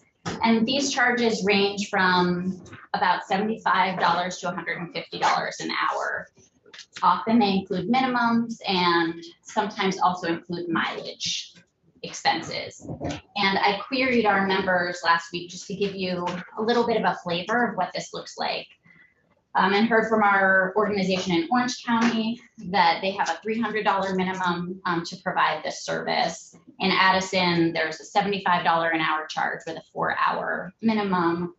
Windsor, $125 an hour. There was a case just last week in Washington County where there was a minimum of $275 for 3 hours, But they also required that the survivor guarantee essentially that the abusive partner was going to be cooperative so that they would only have to spend 3 hours for staffing reasons. So our view is that this really should not be a profit center for sheriffs, and that when the court orders law enforcement accompaniment for collecting belongings related to a court order, that should be a public service that is provided to the citizens of Vermont. The larger issue is certainly one of geographic justice. There's varying rates and from county to county, and from our perspective, it really should not matter what county you live in terms of whether or not you can afford this service often that is required by the court. So usually our member organizations are seeking to find grant funding or other funds to help defray the costs for survivors. Sometimes they're able to do this, sometimes they're not. And combined, survivors and our member organizations are spending thousands of dollars per year on these charges. Often law enforcement support is needed in these situations. There can be a lot of high emotion, especially when someone has been ordered to vacate a residence or someone needs to gather belongings. This usually happens in the wake of immediate violence, and we know that a recent estrangement is one of the most dangerous times for victims of domestic violence. So law enforcement accompaniment can be a really important service that is provided. But overall, we feel like it ought to be a public service that is offered, and certainly not something where the bill is passed to survivors. So that's the issue I wanted to bring to your attention. I submitted a memo with some potential legislative language that's been posted on your website, and I'd be happy to answer any questions you might have. Great, thanks, Sarah. Senator White. Thank you, Chair Hardy. This is very disturbing. I'll just say that. That makes me very upset. So I'm just saying that out loud. But could a judge have the local police department be the accompanier, and would that make the charge Disappear. Yeah. I think the question of which agency accompanies is usually related to and Judge Z can also speak to this a bit, is usually related to the agency that is tasked with serving orders in a particular county or area. And, you know, I think that's actually a question for law enforcement to answer, is who's the appropriate entity to be providing this service? If it's not sheriffs, perhaps it is municipal departments. In areas where there isn't a municipal department, is this an issue for the Vermont State Police? And I would defer to law enforcement to answer that question. But ultimately, for us, it doesn't necessarily matter which agency does it, as long as it gets done and it doesn't cost survivors money. Yes. That was my question too, is who is the appropriate agency, and does it have to be sheriffs? It sounds like it doesn't have to be sheriffs, but we will ask Judge Sone, even though that's not what he's here to talk to us about. But thank you. Are there other questions for Sarah? Okay, and thanks for providing the potential language too. Sure. Yeah, thank you very much. You're welcome. Thank you. Judge Sone, you want to come join us? Well, you just heard us introduce ourselves, so we're going to skip that and then just let you introduce yourself. And I asked Judge Sone to come and talk to us about two things, but now he has a third. And the first one was related to the bill specifically, which is about a potential statewide contract for sheriffs to provide security to courthouses and some of the issues surrounding that. And then the second one is on the proposed constitutional amendment and the potential addition of probate judges and assistant judges to that amendment. So well, why don't you start with the questions we were just talking about? So for those I haven't appeared in front of before, I'm Tom Sone. I'm the Chief Superior Judge. The question of security for individuals going through the domestic violence proceedings, and we call them RFAs, that's the term we generally use, is an important one. And when, as a judge, you have an individual, let's say a survivor in a case, needs to get his or her property back, and they have to go back to the property where the defendant's located, they're going to want someone with them. Likewise, oftentimes the defendant is going to want to go back to get his or her property, and we want law enforcement there. It is important to resolve those issues as soon as possible and as safely as possible, because the longer property issues stay out, the greater the possibility of the temperature remaining high in that relationship and volatility and further issues. And so when the court issues an order and says you can go back one time in the presence of law enforcement to obtain undisputed personal property, that's the general language that I would use. A couple words, one time, undisputed. We don't want that. We don't want disputes there. It's not for the sheriff to be a mediator. It's for the sheriff to stand there for safety. We don't generally put in what agency will be accompanying the individual. Now, if I'm in Essex County, we have a pretty good idea who the agency would have to be. So it would most likely be the sheriff's. In Windsor County, if it's White River, that could be the Hartford Department. If it's Woodstock, it could be Woodstock, or it could be the sheriff's. But that is something that is routinely entered as part of an order. And when I heard this issue in the hallway, I must acknowledge that I said, wow, I was unaware that it cost that much. Obviously, law enforcement needs to get paid for what they do, which is why I actually was thinking in the towns where they have the local police, I would say, well, check with your chief of police first, because that may save people money, because most likely after the circumstances that a survivor has been through, they probably don't have the money and wherewithal to be paying for that right then. They just want to get the peace of mind. So it makes sense to try to evaluate that and come up with a procedure or a policy to go forward. Okay, but there's no fund or anything at the state level for paying for these? I'm unaware of it. It's not something the court would necessarily follow up on. Occasionally, people will say, well, we can agree, and we'll go back, and there's a third party. And sometimes I know the judges will say, well, is there a third party? Because the person says, I can't afford it. And that's concerning.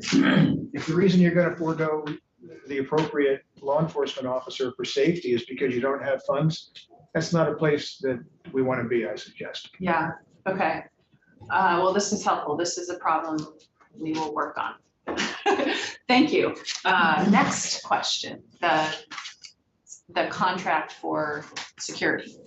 Well, one of the issues that we've been facing across the state, last year we addressed this and put if you will, a Band-Aid solution. We were able to get security.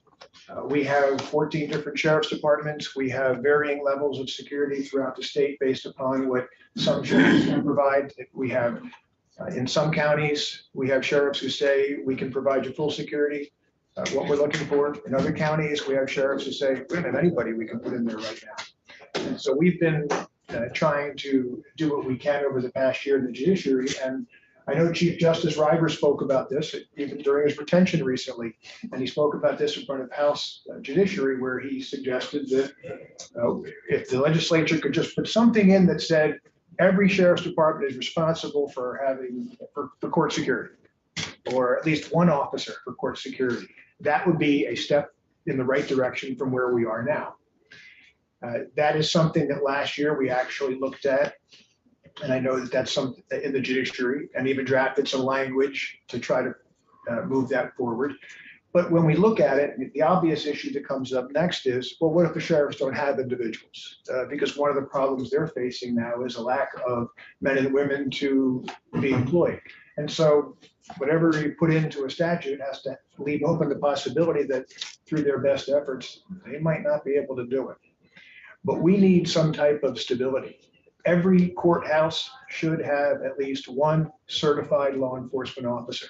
In the courthouses where we're using Securitas as a security agency to work, or state employees, we still need at least one certified law enforcement officer in that building. That's the best way to assure the safety of everyone in that building. And do you have in your judicial budget, the budget to cover the cost of at least one certified law enforcement officer? Well, we're already paying for security, so that's a question better suited for Greg Mosley from our finance. But my suspicion would be yes, because we already know what we want and need for security in terms of next year. And I know the sheriffs have a different idea about what the amount should be per hour. But I think probably are pretty close. Okay, so it's not really a budget issue necessarily, maybe a little bit, but it's more about, it's a personnel issue and a prioritization issue. And for instance, just to put it into perspective, two of our Windsor County senators are here.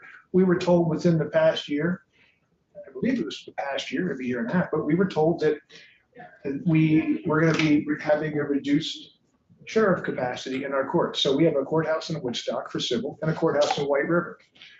We had an individual at the Woodstock courthouse at the front door, a sheriff, and we had sheriffs down at White River for security. We were told we were only going to have one sheriff. Choose what courthouse you wanted them at. That was an impact. It didn't cancel the contract, but fundamentally, we couldn't open both courthouses with one sheriff. So we had to push and pull and get things to work. And so we have individuals who will go from county to county sometimes. We were fortunate last year that we were able to use transport deputies, and they went up to Grand Isle to provide service for us there so that we could have security in the courthouse. So John Campbell from the Department of State's Attorneys has been great to work, and Annie Noonan to work with us to try to find coverage and do that. But it is a practical problem that when the sheriffs have the ability to say, okay, we're not going to do that anymore. And back then, my understanding was that it had to do with there was more lucrative work elsewhere. Yeah, okay. Are there questions about this specific issue for Judge Sonny? Senator Norris, any question? No, I'm pretty familiar with it. Okay, yeah. You understand what a sheriff does? Sometimes. Senator Clarkson, go ahead. Franklin County provides the sheriff for the Franklin County courthouse. I'm not sure. You're not I sure. can comment on when I was there, but So do I understand, Tom, that Greg and the sheriffs are close to Well, my some kind of understanding, negotiation? when I say the word close, my understanding is they want X and we were at our budget provided for X minus a little bit. Right. So they're negotiating. They're talking about what that would be, but that also raises the question of, should we negotiate in 14 different counties, or is there a way to have one contract? And that's what we believe. Mhm. Got it. So that, we could clarify that, I guess, in this, but we have that opportunity. Mhm. That's- Okay, all right. You and I talked about this a bunch, and I had a lovely conversation with Justice Reiber about it too. So the next issue about the constitutional amendment, so we're going to shift a little bit. As you know, we've been discussing whether or not to put both requirements of office and a process for removal from office if an individual does not meet the requirements of office into the Constitution. And we talked about it first with sheriffs, but then rose the question of whether we should include other county officers arose. So since we're constitutional amendment, should we do them all, basically? Well, I won't opine on the policy decision for them all, but I think it is fair for me to talk about the assistant judge aspect, because that is directly within the judiciary and what we deal with. And the short answer is yes.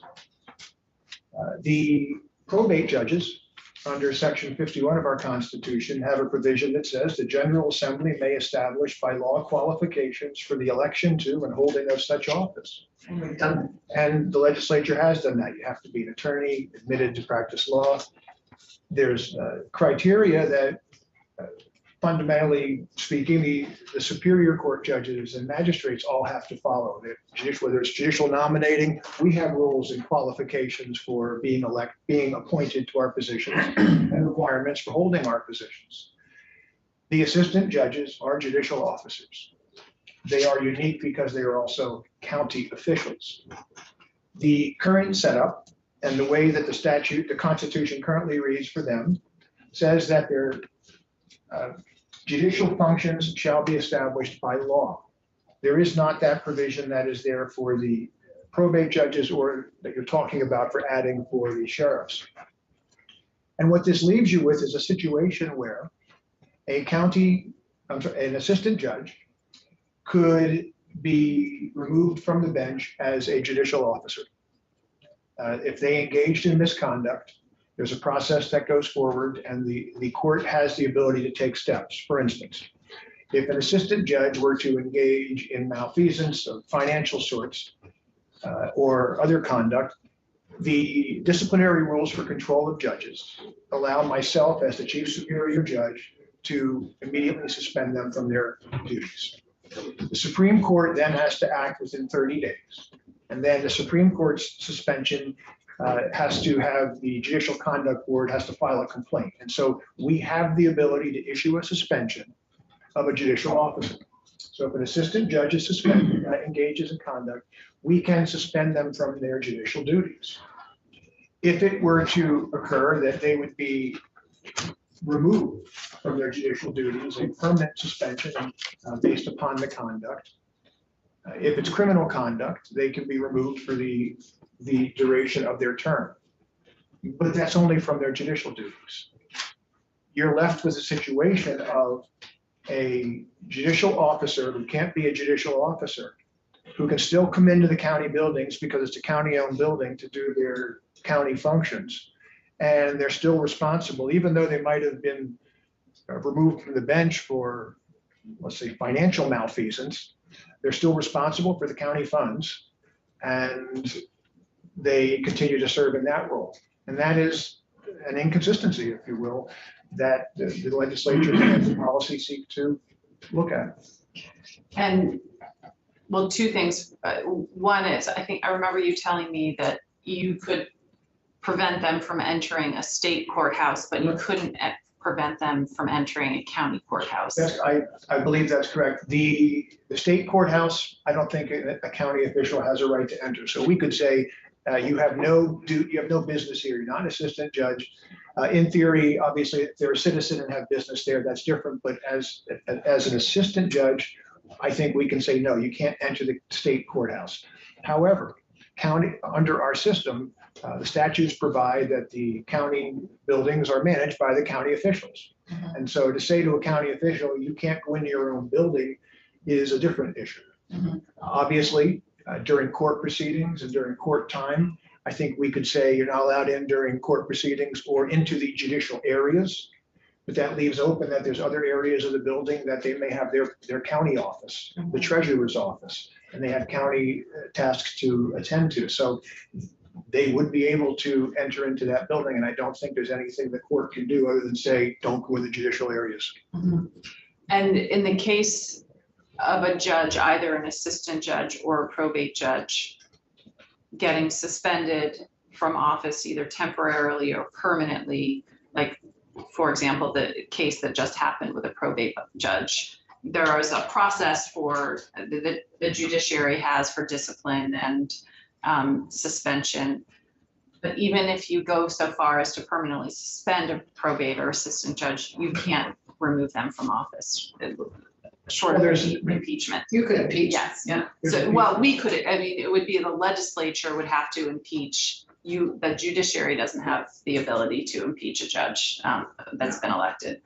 But other than that, there's no way to remove a judge, and therefore you can't appoint we couldn't appoint an elected judge, correct? An elected judge, right? But you can with an appointed judge, correct?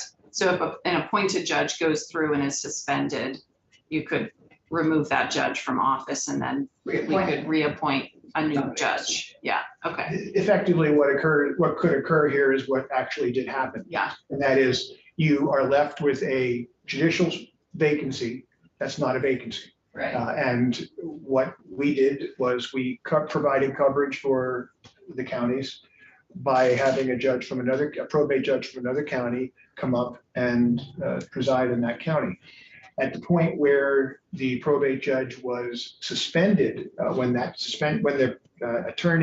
the professional responsibility program suspension was deemed, if you will, final. Mhm. At that point, under our rules, then it becomes a suspension without pay. Mhm. But prior to that, it's a suspension with pay essentially. Mhm. And nonetheless, we still didn't, even when that happened in the fall, Mhm. we didn't have the opportunity to fill the position because there was no vacancy. Right.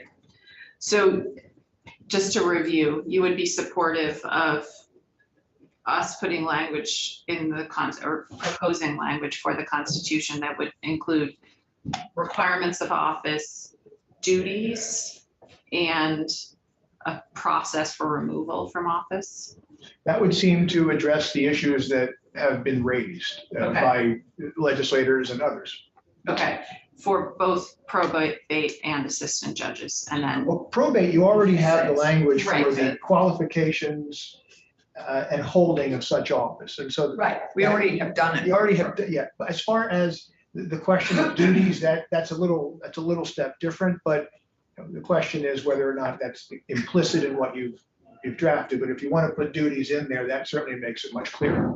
right, because there's duties for assistant judges, qualifications for probate judges, but not the cross for the, right, yeah. And neither have removal right now, except for by impeachment. Could Senator you say that White, one more time? So we have qualifications for assistant judge? for probate. Okay, It's the but only then one we we have duty, Yeah, so probate judges, in my understanding, have to be members of the bar, and, Correct. yeah, but assistant judges do not. Oh, Um, And essays, we just lost the essays. We are not talking to Judge Zone about essay, Right, unless you okay. want to weigh in, but. I would not Yes. want to weigh in. Exactly, that's what he told me, so I didn't ask about it. We will ask other people, state's attorneys, and obviously sheriffs. Go ahead, I Senator just Norris. have a quick question, Your Honor, is as far as the process is concerned, and I'm not asking to comment on policies or whatever else. I just wonder if you had any recommendations how we could keep this non-political, so to speak, or when we're dealing about county officers, we're dealing about a process that says, okay, you know, you're a bad person, you need to leave. As far as like a civilian oversight versus legislators or senators or anything where the party comes into play, but depending on, you know, I don't want one particular party going after another particular party. I want a fair process. And I was just wondering if you had any thoughts or 3 to 5 member board or panel that could, you know, sit down and have a hearing on it, so to speak. I can't say that as I sit here, I have any thoughts about putting a panel together or the best way to do it. I can say that as I was thinking about this issue earlier today, right now, you have impeachment. Mhm. And there's the thought that, well, impeachment's not adequate to address the issues that we're facing. There's impediments to that, and we think there's a better way to do it from a policy standpoint. And what struck me was exactly what you just said. Impeachment is a process that we know is in the legislature. It can be political. There has to be a concern that whatever you set up does not become political. Mhm. And that's going to be the challenge. Yeah. Is how you do that. And so you're right on target that you're concerned about that.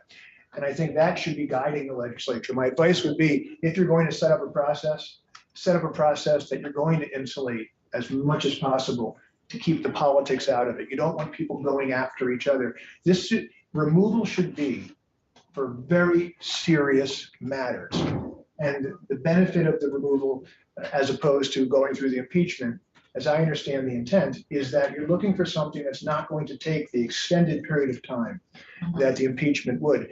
But that doesn't mean that it's not critical to make sure that whatever you put together you don't plan on using it much. We haven't used it for 250 years, right? So impeachment's been around for that, but it seems like at this point, there is a policy view that we might want to go in a different direction in our state. To that point, impeachment is mentioned in the Constitution as the way to remove someone from office right now. Do you think we should put the process for removal in the Constitution, or is that something that should be statutory once the constitutional amendment allows us to set up a process. I have not looked at other constitutions and considered that to a level where I would be comfortable saying which way to go. Okay, I don't know if that's something that other constitutions may have already addressed in some states. okay, because I was thinking that we would say removal if they don't meet the qualifications, not that we would specify the actual process, but this made me think, should we specify the Well, process? So I don't. That's what I was thinking the legislature was going towards also. And if you go, whatever direction you go in, it's just critical to make sure that it's done in a way that does not allow abuse. Maybe your current legislators in both chambers, you're very comfortable with. We're not worried about this. But when you make a constitutional amendment, you have to be concerned about 100 years from now. Right, exactly. That's the conundrum because, and also once we start down the road of amending the Constitution, we can't say, oh, actually, let's change this little word here, because we'd have to start all over again. So if you ruminate on that a little bit more, and let us know if you have ideas, or if you think just saying that removal from office for not meeting the qualifications is sufficient to put in the Well, in Constitution. some ways, that would be giving a legal opinion. I don't, as far as, when you say sufficient, I'm looking at it from challenge. And so I would not be comfortable there to weigh in on that. But I will look at it to see if I can find anything that strikes me as to one way or the other. Okay, that would be That has been done helpful. other places. Great, thank you. Senator Clarkson. So in some ways, it's too bad we can't use the retention process for these elected judges. Because it's such a good process. Bob, you've just begun. Aren't you serving on judicial retention? I'm on nomination. You're on nominating, okay. Well, for those of us who serve on retention, it's such a fair, very non-political process, and it works so well to review performance and recommend retention or not. I wonder if there's any way we could do an interplay with elected officers. I think we'd have to explore it, but I think it makes, instead of reinventing the wheel, I think it might work very well. But it goes back to the problem we're trying to avoid. What? Retention has the vast majority of elected officials sitting on the board along with what, 3 other civilians? We're all civilians, Bob. Well, Senator Clarkson, I beg to differ, okay, in this particular instance where we're elected officials who are looking at Yep. Prop 17 or Prop 1 and S17, and we're just trying to set up, as I've discussed with the judge, a fair. Yeah, and I'm saying we have a very fair, good retention system that we do every year in this building to review all the judges that are appointed by another fair group that proposes them and presents them to the governor who appoints them.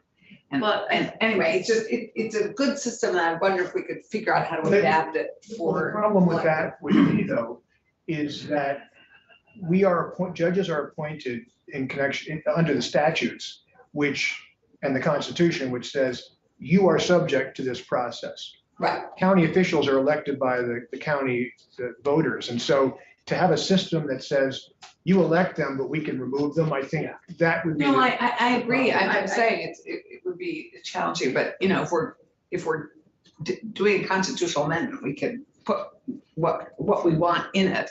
And there could be a review system built in if we want. But anyway, it's just an idea because we have this great system of It already seems to me in place. that combining elections Yes, and I judicial know. retention doesn't quite work, but I just wish it. I mean, if we wanted to go that route, then we could say, we could make these appointed judges too, and because they're only elected because that's what the Constitution Right, says. exactly. So that is certainly an option, and then we could have use the retention process for them as well. Not sure. Yeah. People can think about that. Are there more questions for Judge Zoning at the moment? Great, thank you so My much, pleasure. and let us know if you think of anything I will. else. And if you have any further questions, please don't hesitate to stop me in the halls or send me an email. I'll be happy to address them. Will do. Thank you. Have a great Thank day. you. You too, take care. Okay, sorry, we are behind, but it's, they're all on Zoom, okay. And Sheriff Colby, you are here, so do you have time constraints, or do you need to get back? Whatever you would like. Okay, great. We have the Department of State's Attorneys and Sheriffs on Zoom. Oh my gosh, we got all three of them. All of them. Annie, John, and Tim. Okay. So, hi guys, Annie, Tom, and Tim and John, sorry. Who is taking point? Are you Tim? You popped up, or is John? Or Annie? I'll play backup and defer to the executive director and the Okay. operations manager. Why don't you hold on, because I,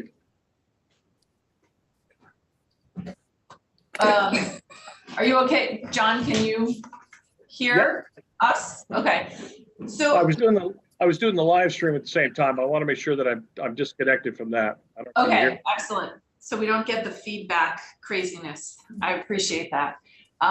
Well, so we are again talking about S17. We did just briefly talk about the constitutional amendment, but the last time you were in to talk about the bill, oh, John just left. So now you're on, Tim and Annie. We had asked you, I had asked you to, come back with any suggestions or proposals that you might have for language to address some of the concerns that have been raised about sheriffs and sheriff oversight particularly, and what your office might be able to do to improve oversight. So I'm wondering if you have you thought about it? Do you have any suggestions or recommendations for us at this point? Good afternoon, Senators. For the record, Annie Noonan, Department of State's Attorneys and Sheriffs. So the first thing, if I could very briefly comment on the proposal that came from Tim Ash out of this state auditor's office. So there were only two things I saw on that. And in the first, which was basically a 2-page document, the first thing I might suggest was that under the first section that Tim cited, which was section 290D, it might not be a bad idea for the sheriffs to provide the assistant judges a monthly financial register of the monies received and invoices paid and an operating balance. Now, I did take I want to first point out that the auditor's office provides a manual, which is very extensive and exceptionally well written and easy to follow. And I actually just hadn't looked at it in probably a year, but I pulled it out this morning and reread it. Feel like it gives excellent guidance. So I really want to say a sheriff has tremendous support and direction by using that. But one of the things I might suggest, as I think I was asked, would there be anything in addition to what Tim Ash put forward to you? That would be one. The second thing might be, there is the question on section 9, which the auditors said something about procedures to notify the auditor of accounts in the Department of State's Attorneys and Sheriffs about the establishment and activities of any non-public organization which the sheriff or any employee of the sheriff is a director or has a mission or purpose supplementing the efforts. And you see in the commented section that they noted this entity that Sheriff Peter Newton had set up that seemed to solicit money from the Addison County residents to do work which seemed very similar to what would have been within the realm of what a sheriff should already be doing. And it raised a lot of questions and tilted heads and people scratching like, what is this thing doing? So it may be that there could be language that talks about something to the effect, and again, I didn't wordsmith this particularly, but the sheriff shall not establish or have any financial or other substantial control over any entity, whether public or private, which may pose a conflict with the sheriff's office scope of work or authority. So it's almost like, what was being suggested under the section that Tim submitted to you under Tim Ash under section 9 was in essence trying to do the same thing. So I think I was looking at more like, let's be really clear that what seemed to be set up really did seem to duplicate the sheriff's scope of work and authority, and that didn't make sense to anybody. So maybe language such as that, and I do have that written down. I just couldn't figure out how to get it onto the same sheet and send it to you. Okay. So those were my 2 comments on what I thought were on what the auditors submitted. And again, I want to say that the auditors documents on uniform system of accounting is excellent. So I really do feel like that gives the sheriffs a really good control. And Annie, can I interrupt for just a sec? The guidance that the auditor's office provides, do you think we should reference that and say that something to the effect that sheriffs are required to follow it, or is that already in place in some way? So I think it may be already there when it says the auditor of accounts shall adopt and sheriff shall comply with the uniform system of accounts, controls, and procedures for the sheriff's department. You might want to have Ledge Council make sure that they feel that is directing them to use that, because it really is an excellent document. Okay. I want to, if I can, maybe I can defer to John, because I see John reconnected, and I do have a couple of other comments, but I can hold on some of those because they're not related to what I was specifically asked to talk about. Okay, John, go ahead. Did you have something to add? I don't know why, Madam Chair, but it just seems the only time I have technical problems is when I come into this committee. So I do know how to use a computer, but somehow it just does not work out too well there. So I apologize. It's amusing, so that's no problem. So if you could just pose the question again, just so I can make sure that we're. Yeah, so Annie started to answer it, and I had, when you were last in, asked you all to come back with suggestions from your office for potentially addressing some of the issues that we've heard of, suggestions for better oversight, or different systems or structures that might help alleviate some of the challenges we're seeing out in the field with some sheriff departments. Yes, and again, for the record, John Campbell, Executive Director of the State's Attorneys and Sheriffs. Madam Chair, yeah, we've had many conversations, and I hate to report to you that we have not come up with anything concrete. Again, the sheriff's portion of how they operate in their offices and what they do as far as with their business side, that's totally outside of our control. We talked about does it make sense about having this office have some authority over the sheriffs, but again, because they're elected officials, I don't think that is possible short of what you all are trying to do. And I know that doing the constitutional amendment, that is a very large step. I mean, it's one they make it difficult to amend for a reason. But so I don't envy what you're trying to do, and it seems to me that if there's no clear, as you pointed out before, there's really no clear guidance as to what acts can require or where that an office or an elected official can be taken out of office unless they're obviously go through the impeachment process. And it's interesting listening to Judge Zone when he was talking about the assistant judges, how they of course come under judicial rules of conduct. And that would be wonderful if we could hold, do the same as far as with the sheriffs. But again, they're not. I mean, there's nothing that really would do that. The state's attorneys are a little different because we're all, I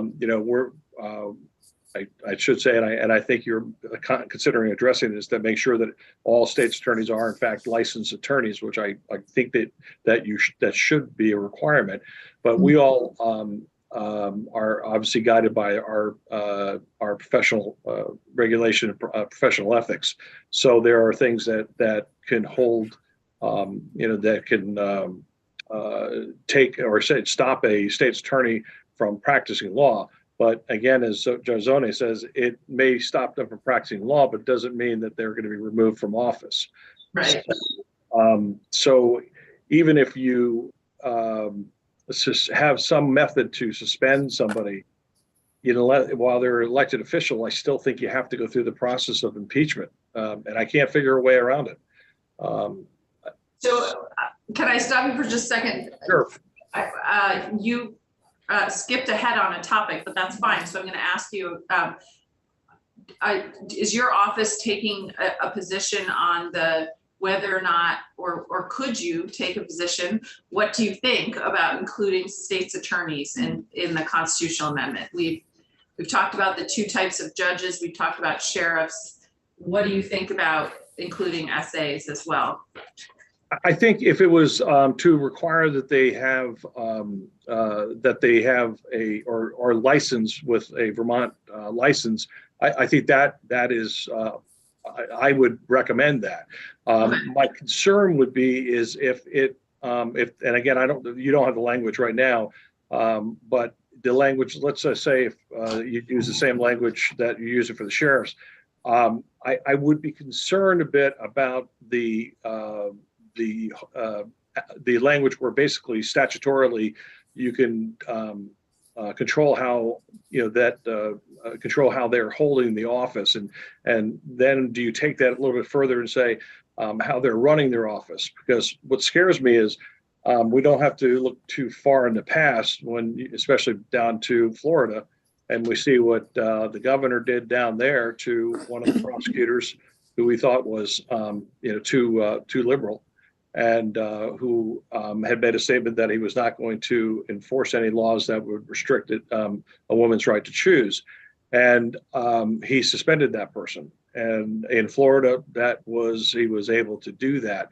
I would hate to think that we would open ourselves, through the constitutional amendment to allow something like that to happen in Vermont.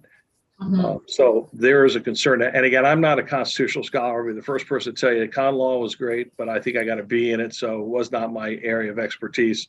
I would defer obviously to others, but I just know that when politics involved in things like this, even though you're trying to do it for a good reason here, you have to look at those potential unintended consequences. And I think this one is potentially ripe for that. Yes, I hear you. You're not the first person to bring that concern up. In terms of the constitutional amendment, we have a little bit more time to work on that because as you know, as a former senator, it doesn't have to make crossover. So we will probably take our time a little bit more with the constitutional amendment, and we'll definitely want you to come in or join us on screen to look at the actual language as it relates to both sheriffs and potentially state's attorneys. For now, though, I'm going to shift back to the bill because that does have to make crossover. And Annie, you were going through a few suggestions. You want to keep going with your list? Sure. Thank you, Senator. So these are just, I listened to testimony. I heard what people said. I've also heard about some of the concerns regarding the sheriffs that have had some issues. And I'm going to shy away from some of the issues of the discipline and misconduct because I feel like Sheriff Anderson may be bringing some of those forward, but just a couple of suggestions to look at. So one of the things that talked about was the merit policy, merit awards. So simple language that the sheriffs could adopt that would say something like, merit can be awarded for excellent performance or service during the fiscal year, or for work on a special project, or for exceptional service in the line of duty. It could be capped at no more than X number of dollars per individual employees during a fiscal year. You could pick a number, $3,000, whatever you want to put in there, with a total sheriff's office expenditure of, quote, not more than X within a fiscal year. So that you would basically be able to see, what, the sheriff would have guidance in their policy as to how much any individual employee could receive and how much the sheriff should be able to pay out of their total budget in any fiscal year. The other thing I thought about in terms of the salary adjustment for the sheriff's employees, right now, I look at this like the state transport deputies. They have been, even though they're not currently under a union contract, they mirror the executive branch salary adjustment is what they receive. So for example, last July, they got 3%. That's what state employees got. And then in January, there was that non-recurring bonus and they got $1,500 for that. So they mirrored that. So the question could be, a suggestion that the sheriffs, with regard to their salary adjustments, and again, some of this may be what they can afford to do, or not afford to do, that would be sort of some guideposts for them. We were talking about what would be, guidelines, right? So that might be one of the things to talk to them about adjusting based upon what the executive branch employees are getting. A couple of other things. We've also had issues with employees coming forward. I just would ask that, I didn't check this and I apologize, but making sure that whistleblower protections for employees of the sheriff department are in place in the statute so that, the 2 employees who brought forward complaints up in Franklin County, make sure that whistleblower protections are available for any employee that brings forward a complaint. I think that the sheriffs that will testify today will agree with you that Vermont certified level 2 or 3, should be required for a sheriff.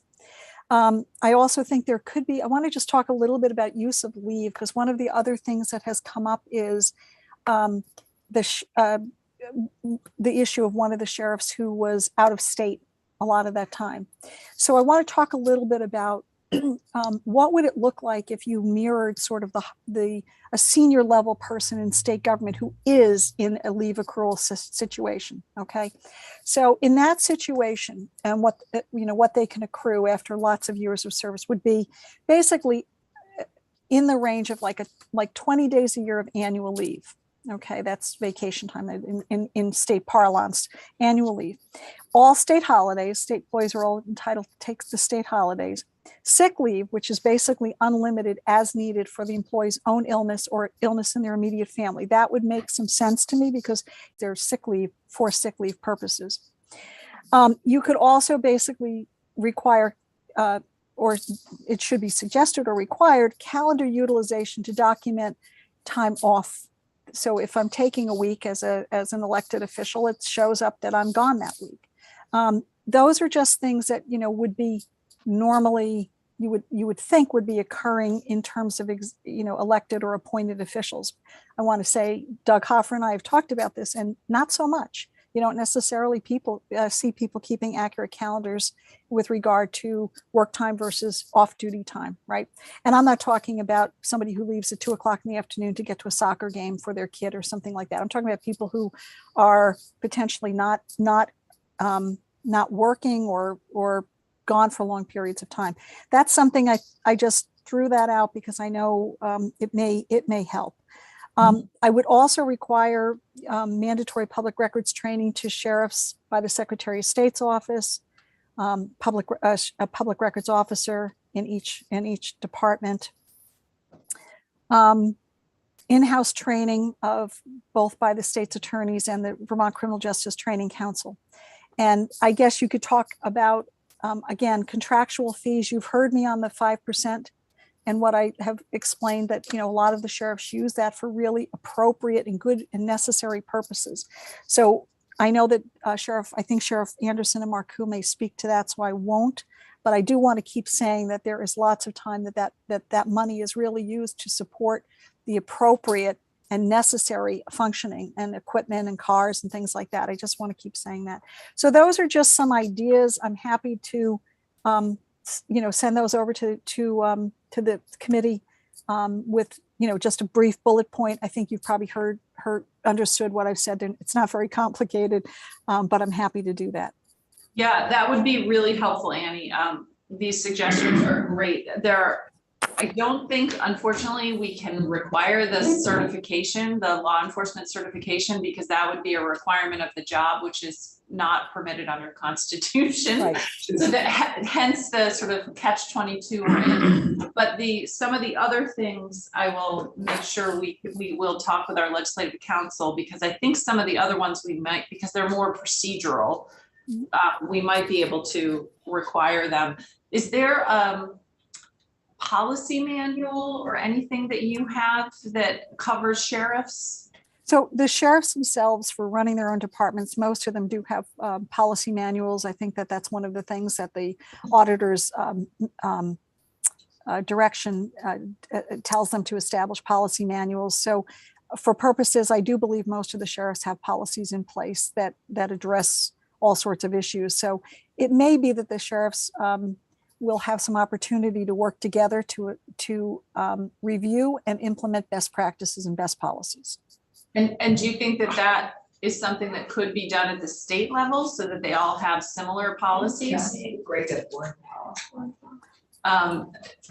I think that we would certainly, to the extent that there's assistance from both, there's great policies that come from the Department of Human Resources, our department. I think some of the sheriffs themselves have very good policies. So I think maybe, the sheriffs could put together a work group and sit with those and get some direction and guidance. I do think that many of them do have policies that make sense. But I think that you always want to look to best practice. Yeah. It does seem like some kind of consistency and uniformity of policies statewide would be extremely helpful. Okay, and we do have a sheriff in the room who was nodding his head, so I look forward to hearing from him. In terms of the 5%, I think I know you want to defer to the sheriffs who are coming later, but the parameters around that 5% or different language did you have any suggestions there? So part of the issue, I really think we need to look at the sheriffs, and I think Sheriff Marcoux pointed this out, that what would be a comparable salary for a sheriff if they were looking at their counterparts in like Vermont State Police.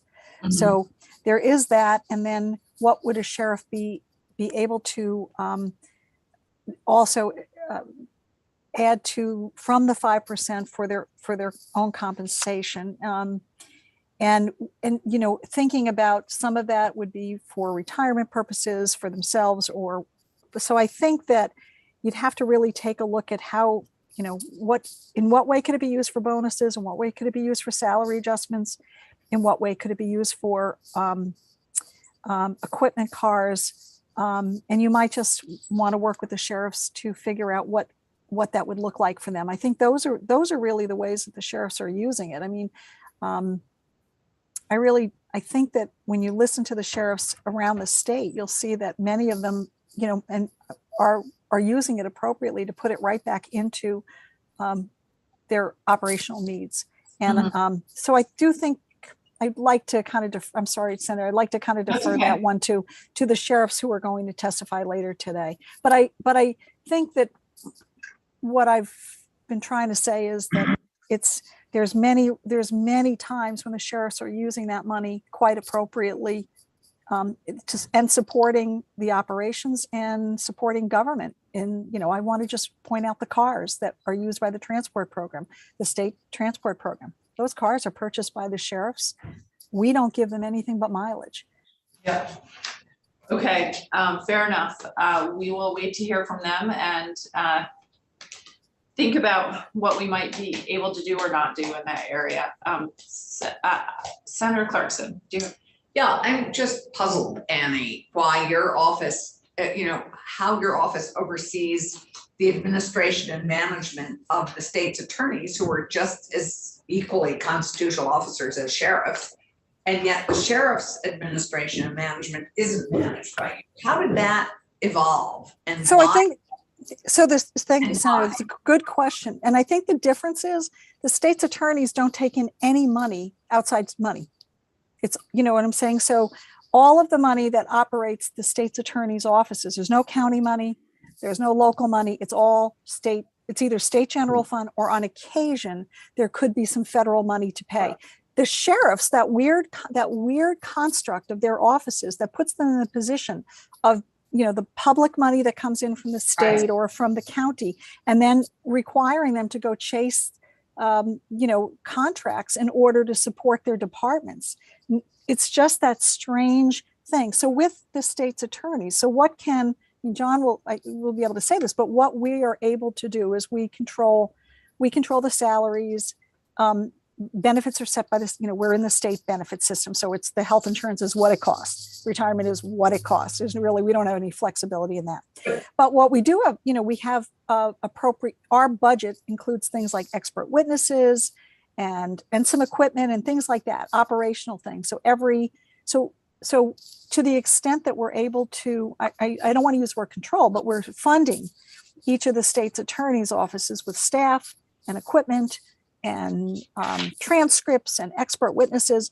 Other than that, I mean, we don't control the state's attorneys in terms of what they, what they prosecute. John, go ahead, John. If I could just add, Senator Clarkson, it's like apples and oranges, really, when you look at the two of them. I know we're in the same department, and you would think that just because we're in the same department and we're, locally elected officials, it would be a lot simpler, but it's not. And I mean, it's the closest thing we come to it is, as you know, two of our offices are part-time state's attorneys, and the statute allowed the part-time state's attorneys to have another, have a private law office as well. So if we went, it would almost be like us going and trying to control what happens in their private law office, which we can't obviously do that. With the sheriff's department, with their outside of the transport and outside of being that pass through for their salaries and benefits, we have no control over what they do, one way or the other. Again, I know you know that. It's just I know that. I'm clear on that. But you train the state's attorneys in the management and I mean, so it's to me a management issue. And all this accountability also goes to how they're trained as they come in to do the job. So I understand that they get revenue that the state's attorneys don't. I get that. But teaching them how to manage it and how to administer it and how to set up systems, isn't that something your office could do and make it a uniform? We do as far as the transport deputies are, and then just their basics as to how they interact with this office and how they are getting paid. But we have absolutely no training. We have no authority to tell them how to run their office. So whereas with the state's attorneys, we do tell them there's a lot more involved. We have a lot, there's far more interaction on a daily basis as to how the state's attorneys operate their offices, which are where the state, the state employees that are in the deputies, as you know, and the clerical folks, administrative folks, and the victims advocates. So we have more hands-on. It's just the sheriff's it's a totally different entity, and it's really surprising that we're in the same department and outside of the transport. Well, so I think if you have authority over the state's attorneys and that's constitutional, then perhaps providing some state level authority over training and oversight of sheriffs is possible. So we'll ask about that. And you brought up a question, John, that I wanted to ask because I've been pondering it and other people have asked me about it. Does it make sense to split out the duties of your office and have an office of state's attorneys and an office of sheriffs, or department of state's attorneys and department of sheriffs, or whatever? I mean, this is my personal opinion. This is not coming from the department because I haven't, talked to. Well, actually, I shouldn't say that. Their state's attorneys have raised a concern about there being conflicts of interest, potential conflicts of interest. When it comes down to you have a sheriff who is doing something that has been looked upon as either some illegal act or doing something that would not be acceptable for an attorney, a state's attorney, or any attorney really from under the rules of professional conduct. So it creates some problems. It does. I mean, again, we have some great sheriffs, and it's wonderful to be, in the same, named in the same department. But then again, when you have situations like we've been seeing all too frequently now, I know that it's concerning to our state's attorneys because everybody, lumps us into one, and they feel that all these things that are being taken or that are being done recently are done with our imprimatur, and that we're authorization, or the fact that we don't control our own, or we don't. Right. So it's a problem. Okay. Well, that might be something, if you could talk about whether you can take an official position on that, talk to your people, that would be helpful about whether it makes sense to split the department up or not. Tim, I saw you raise your hand, so I just wanted to see if you had something to add before we actually move on. Just very briefly, and I accidentally clapped as well, so I wasn't. Yeah, I saw that. That was good. There's the different reactions apparently you can press. So I should be better at this by now.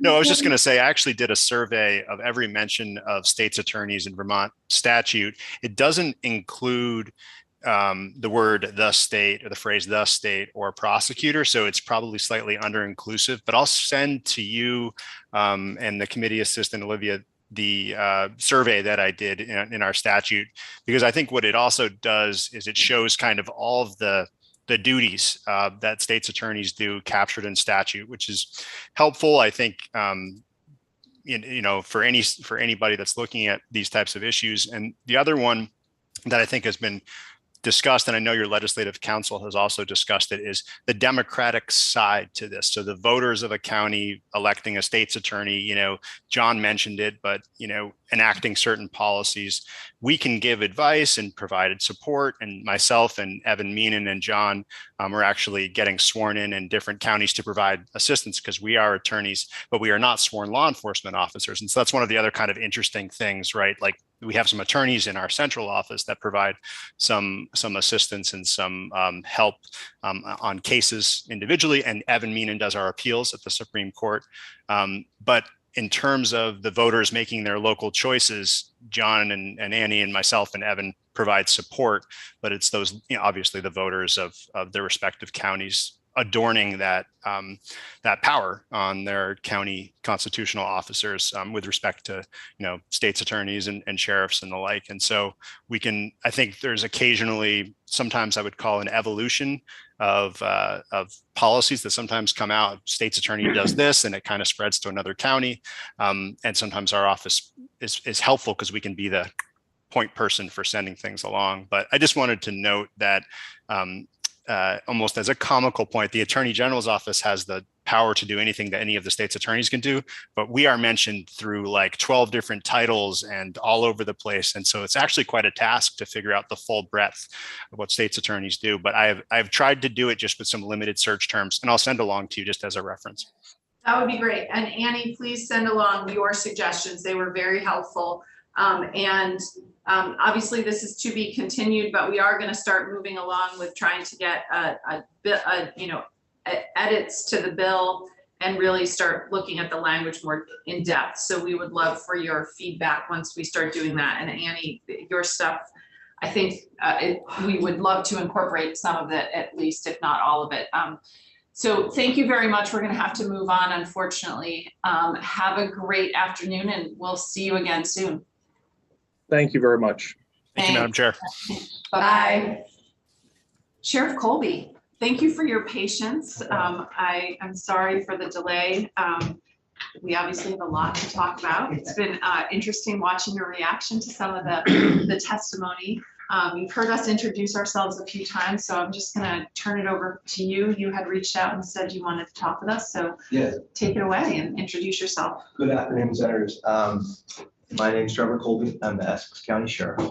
I have been serving in this position for 12 years now. Originally, I went to the Police Academy in 1989 and full-time in 1992. And then I left the career altogether.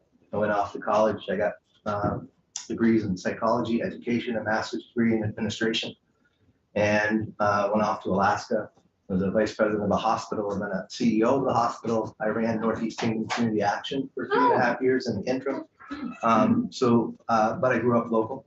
I am from the county that I live in. And you guys are on the right track because this has been a mess for years. I'm looking at the senator here suffering through another conversation about sheriffs and pay. All of the time that I have spent going to association meetings, it's always, what's the legislature going to do? Why are we not getting paid enough from this contract? Why are we not being funded at an equal amount to other people? It has been a constant ongoing mess. And I don't think there's a good answer because of how intertwined the system is. I do think, however, you're on the right track. Some of the internal conversations that we've had over the years is, should some of them just go into county government? Should it just be county funded and not state funded officers? Should it be that separate so that then you don't have anything to worry about? Then leave it to them. I'd hesitate to send you down that road, primarily because there's not a good oversight of how the county budgets are set. There's only 2 people doing that. It doesn't go out to the towns. You know, the people get to come to a county meeting, but nobody comes. And nobody comes. Yeah. So when you start looking at increasing county budgets, how do you do that to involve municipalities to give them input? It's all challenging. I think you're headed down a much more serious road than you need to. I think that you should set provisions in place where people have requirements for the position to become certified officers. And if they're not, we've talked about it, if you're not a certified officer, you can put in a provision in place where I can't certify another officer. I can't supervise another police officer if I'm not a certified officer. You can make a sheriff just a peace officer. And I think if they are not certified, you have the option not to pay them. And that's where I think all of your control comes from, is pay. And so if you want me to comply with the state's attorneys and sheriff's office, you'll set a policy in place where I become a state employee and I follow a manual that's set out. That's the worst part of becoming the sheriff. There are no rules. Nobody tells you what to do. Nobody tells you what to expect. Nobody tells you even what the statutes are.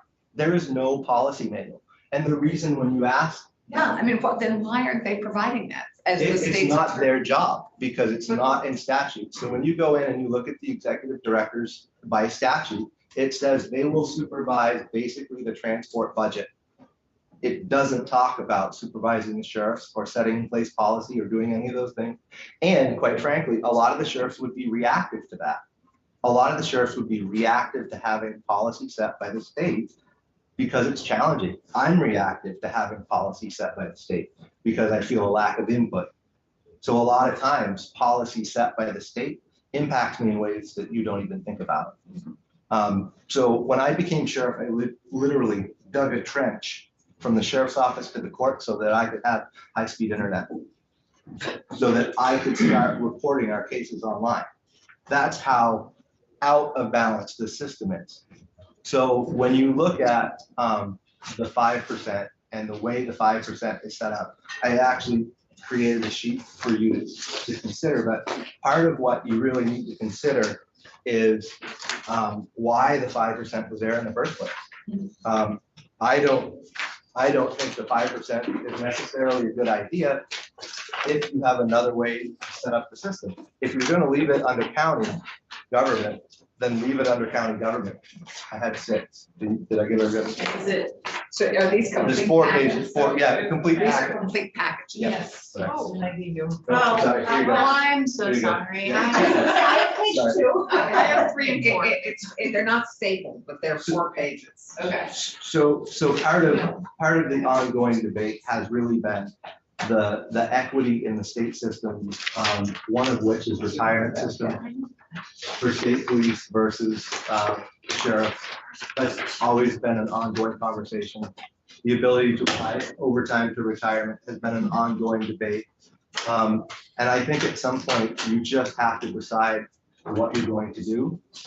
I think the past is there's been no commitment from the state to actually fund agencies.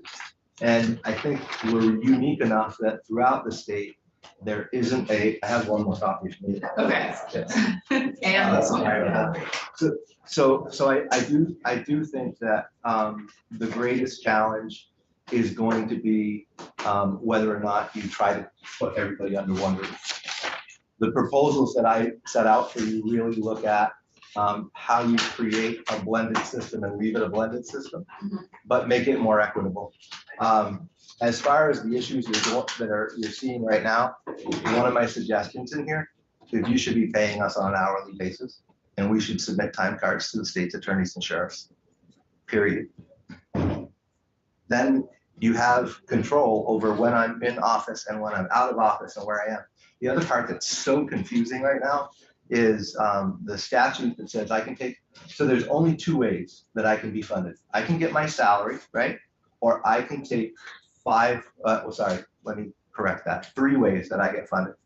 I can take my salary from the state. I can take the 5% administration. And then there's a really strangely written article that says I can work a contract detail at the same rate as my officers. So I can pay myself to go out and work a detail. The part that's the most confusing in that is it doesn't have anything to do with me being on overtime or not overtime, because I'm working the same job, but I'm under 2 different entities. Do you understand what I'm saying? Is this in statute? It is in statute. And so when you actually determine that I'm able to work and make extra money working contracts, you open that door for me to do contracts at any time. Do you understand? So I could be collecting my salary and I could go work 7 days a week and collect contract pay from the sheriff's department. Do you understand that? Yeah, you're looking at me like. It's just surprising. Okay, so that is part of the language that should be cleaned up and changed, because it really should dictate how I can earn money. The biggest issue is when you look at what the sheriffs were, we take on all the liability. That's the crazy part. When we run our business, we take on the liability. One of the things I ask you to do in here is change the malfeasance statute for deputies so that I'm not liable, but the sheriff's department is. You also don't have anything that sets, one of the scariest things for me when I became sheriff is how much liability insurance do I need to apply for and pay for every year? Should it be a $2 million policy? Should it be a $4 million policy? What's adequate to cover my agency? We have to pay that out of pocket, out of the sheriff's department revenue or out of the county. So all of these things are issues that we face as sheriffs that aren't often considered. When you create a policy that says we have to, like the body camera policy, the fairness in policing policy, a lot of those policies, like the fairness in policing, one of the best things we've done is all the training about fairness in policing. One of the worst things, in my personal opinion, has been the data tracking. It's horrible for my office. When I came to testify on the fact that we didn't have the capacity in the office to actually do all the data input, because I've got a woman that works for me that's my office administrator. She not only takes fingerprints, answers the phones, does our books, but she also does all the data input from the officers for every ticket and every warning ring. And so all of these issues combined, there isn't that support, or there isn't. So I would say one of the things you have to change is you have to make the Department of State's attorneys and sheriffs more of a supervision role for the sheriffs, where they're actually helping create the manual. If I accept my state paycheck from you, you can tell me what policy I'm going to follow. That's the way I view it. There are limits on what we can require. Your suggestions on the certified law enforcement officer, we can't do that. We've already asked multiple times. On pay?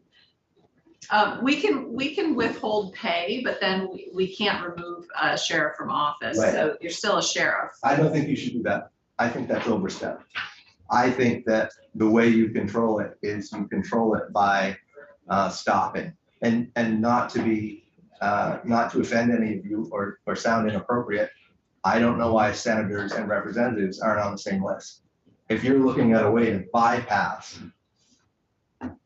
impeaching someone, why aren't you putting yourselves on the list? I think that there are a lot of different answers to that. But just to be fair, I mean, because I remember recently a person who was charged with exchanging sex for rent. I mean, and so there Right, are and serious. Censured, but not impeached. Right. And so at those times, all of those persons should have suspended pay. And I that's think what there's a difference between our duties and your duties and law enforcement officers and I'm talking your about oversight. elected officials. Senator Bukowski has a question. In the instance that pay is withheld and a sheriff refuses to leave office, what then? There is no functional sheriff. So that becomes an issue. And then what do? Then you would have to either choose to impeach someone or remove them from office in some way, but they don't have a reason to stay if they're not being paid. As far as the policy manual and some of the issues that you're facing right now, I think you're already headed down the right direction with the police academy taking away certification. Where if someone doesn't have a certification and they can't operate as a sheriff, then they're a peace officer. And now they aren't eligible for pay.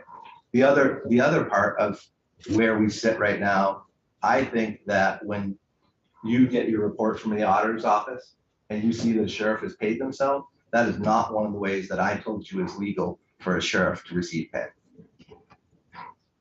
So, did you get your question answered? Or sort of? Yeah, I think so.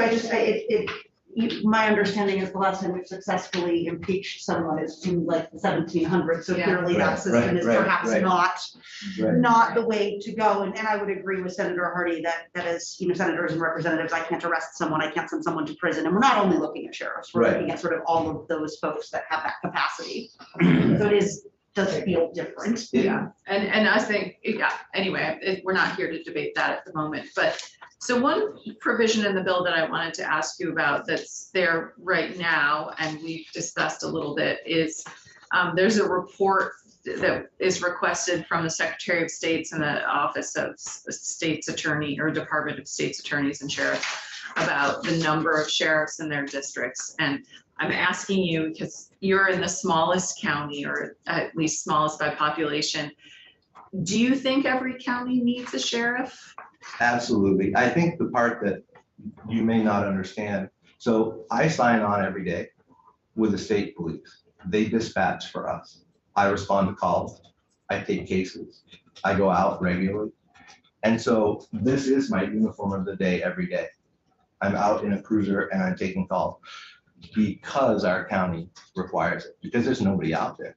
So when I'm going to and from work, I may get a call for domestic or an accident or anything. That's why I do what I do. The issue is, it's not the same. That's why you're gonna have such a hard time with it. Like you have administrators out there who that's all they do as sheriffs, is run their office. They go in and they're administrators. And that's the balance. Like, how do you figure out how to fit that together? Like when you look at a retirement plan, why does a retirement plan for the state police cut off the age at age 57?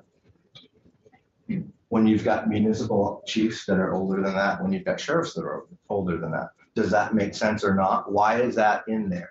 And why is that part of the plan? I think that's part of what you need to balance. I put that in there. That's part of what you need to weigh, is at what point is a police officer moving into administrative role, out of a police officer role? And how does that balance with the sheriffs? Because we're all different. Because you've got several sheriffs that work out in the field and take calls and work in cruises. And then you've got multiple sheriffs that see it as an administrative role. I don't think it's easy.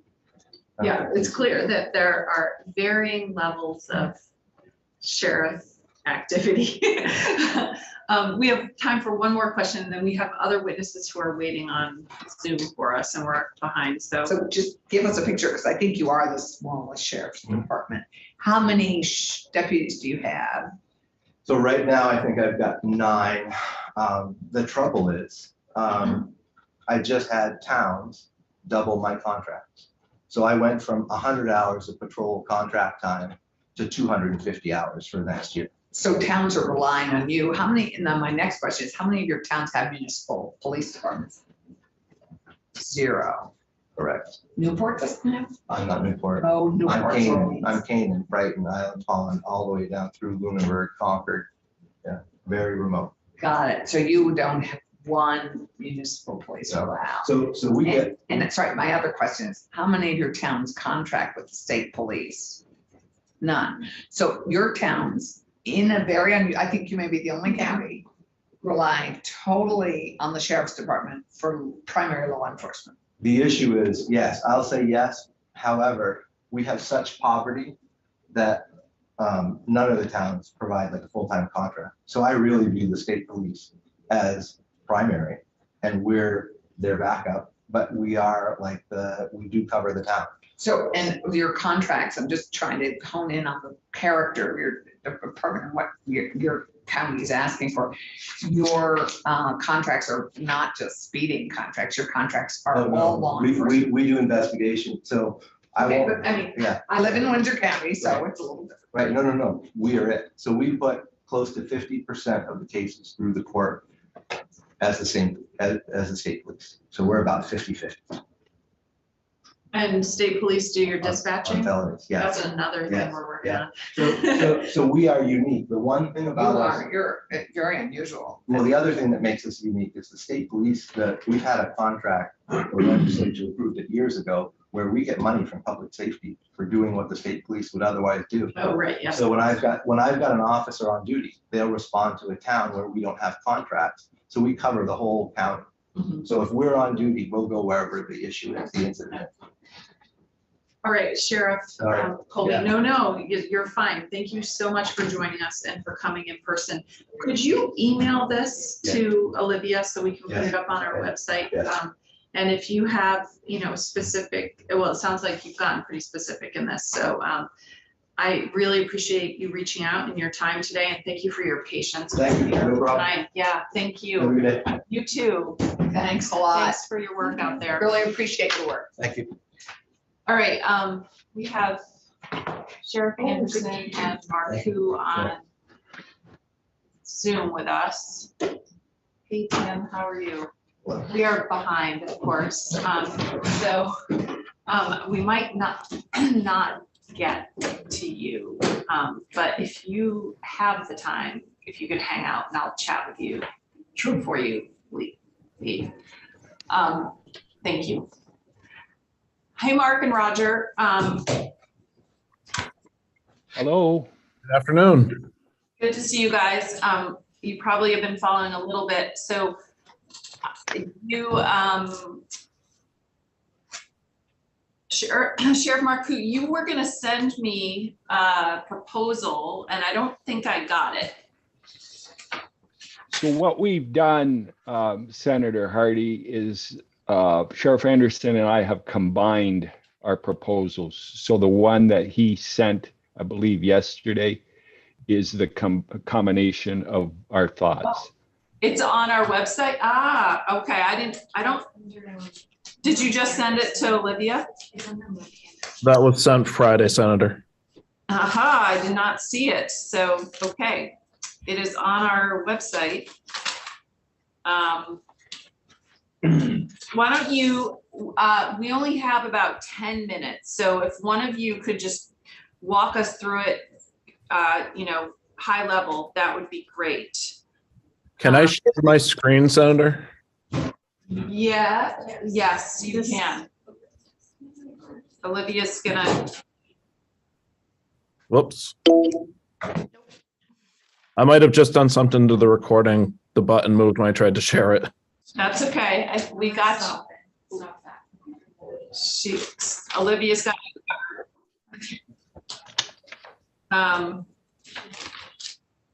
So you should be able to share your screen now.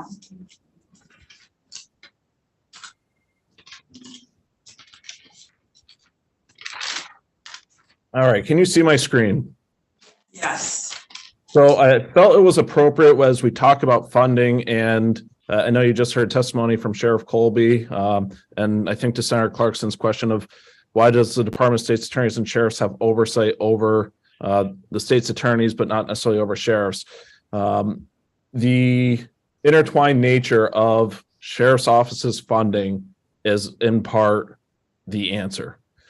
So I figure, well, in the document we shared with you, you will see the complexity. I put it into pictures. So very quickly, this is what the state provides. I will note that it doesn't currently exclude or include the state deputies, but if we took 2 pictures of state deputies and put their face on, it would be that. The blue. Wait, Sheriff, I don't think it's not showing up.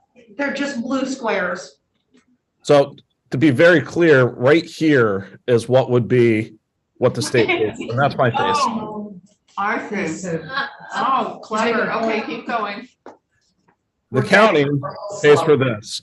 And so Senator Hardy, you'll recognize that this is my my new office. And so the county is basically paying for the lights, they're paying for the electricity, but that's about it. And then this is what the department itself through the contracts pays for. So when Okay. Sorry, we're really slow on the uptake here today. really, I think that that's where things can get incredibly confusing. And so I figured a picture's worth 1,000 words, and I wanted to go through that. I know you're short on time, so briefly, I will go through our document.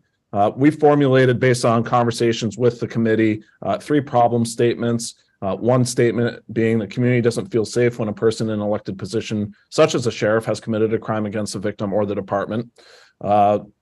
That there's a complex complex concept of governance and funding, which leads to frustrations. I know you heard from the Domestic Violence Network earlier, and there was discussion about contracting. That's because, for an example, is I have a contract with the town of Putney. We provide services to the town of Putney. So when a victim in Putney needs assistance, we provide that. I don't provide service to the town of Whitingham, which is an hour's drive. It's in the middle of nowhere. And so if someone from Whitingham reached out to me and said, we want you to do it, well, the only way I can put gas in the car, I can drive the car there, I can pay for the deputy's time, because there is no other funding, is to charge the victim. I will also know, because I understand the question was asked of Judge Zone, we do have a relationship with Crime Victim Services. So it's not a solution, but generally speaking, victims can get the service covered, but they might have to be responsible for the costs initially, and then they're reimbursed, or we work it out with Crime Victim Services. There's a lot of nuance to it, but there are things there. One of the biggest problems, I believe, I don't want to say it just because I'm not positive, but there are some areas where we might be able to improve with Crime Victim Services involved. So third problem statement is the compensation of sheriffs is outdated. I go through sheriffs and try to describe rather broadly the details, so you can learn about funding, you can learn about the Supreme Court case known as Stowe v. Lamoille, which specifically states that the counties can't pay for what they're not authorized to raise tax funds for, which, as we talk about, like the emergency response organization, dispatch, a countywide police agency, and just all the things. While there is language in statute that says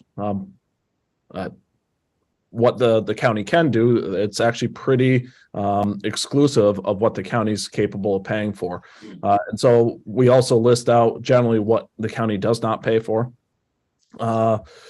We talk about some perceptions versus realities. I'm not going to dive too deep, other than we are the oddest form of government and government service that I think you will find in the state. And so when you hear us talk about parity in retirement, it's because we are like no other. When you hear, you heard Sheriff Colby mention earlier that personally I am exposed based on the misconduct of one of my deputies.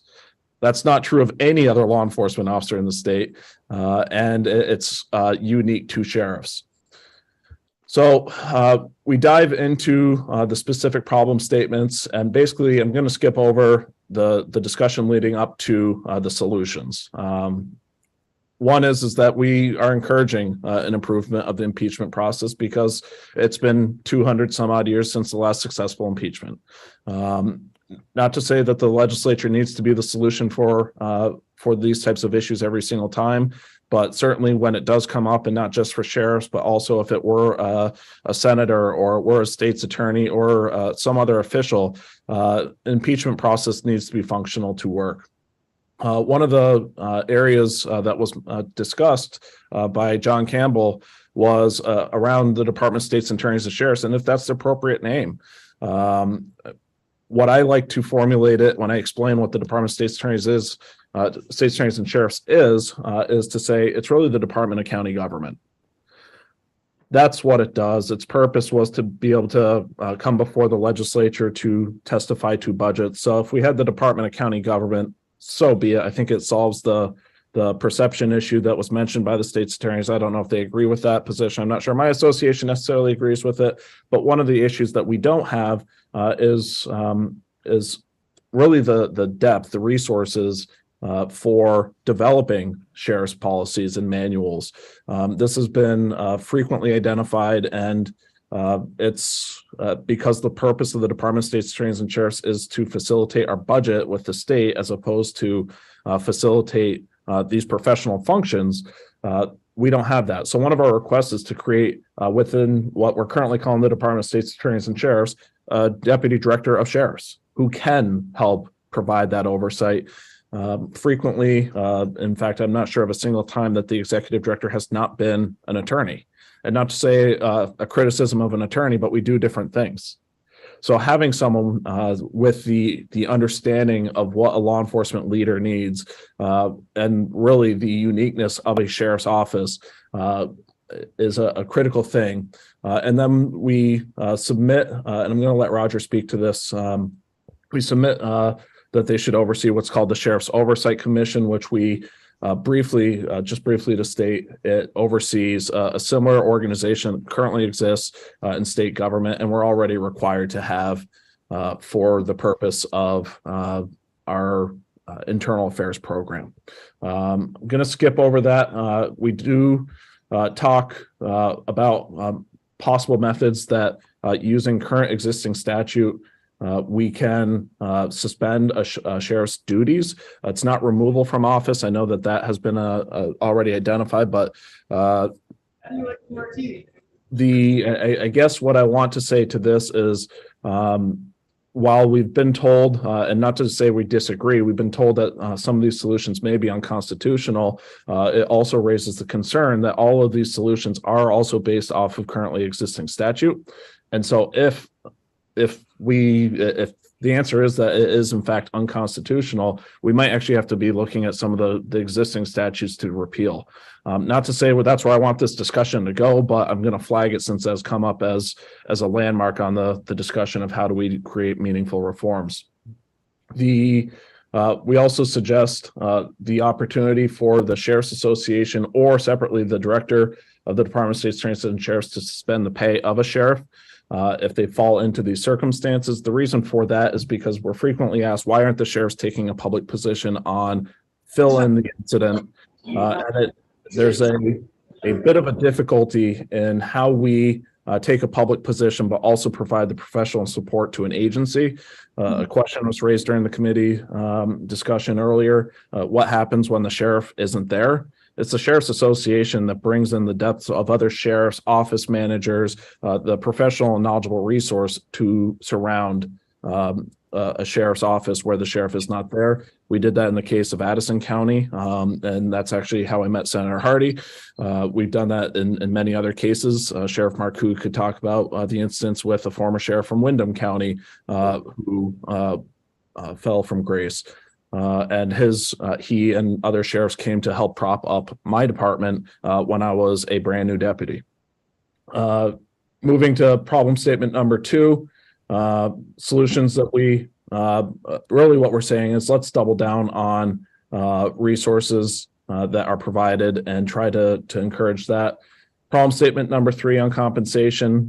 We go through talking briefly about how the lowest paid sheriff is basically outpaced, as is the highest paid sheriff, outpaced by a variety of members of the state police.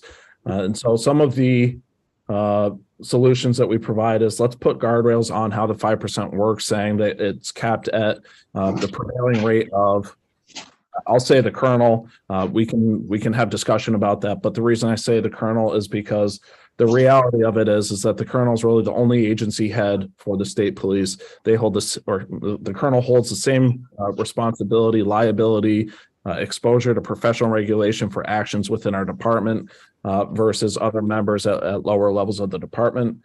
There's also studies from the Harvard Business Review, I believe, that also show that regardless of size of organizations, generally the leaders of an organization are faced with similar problems and constraints on what they need to do.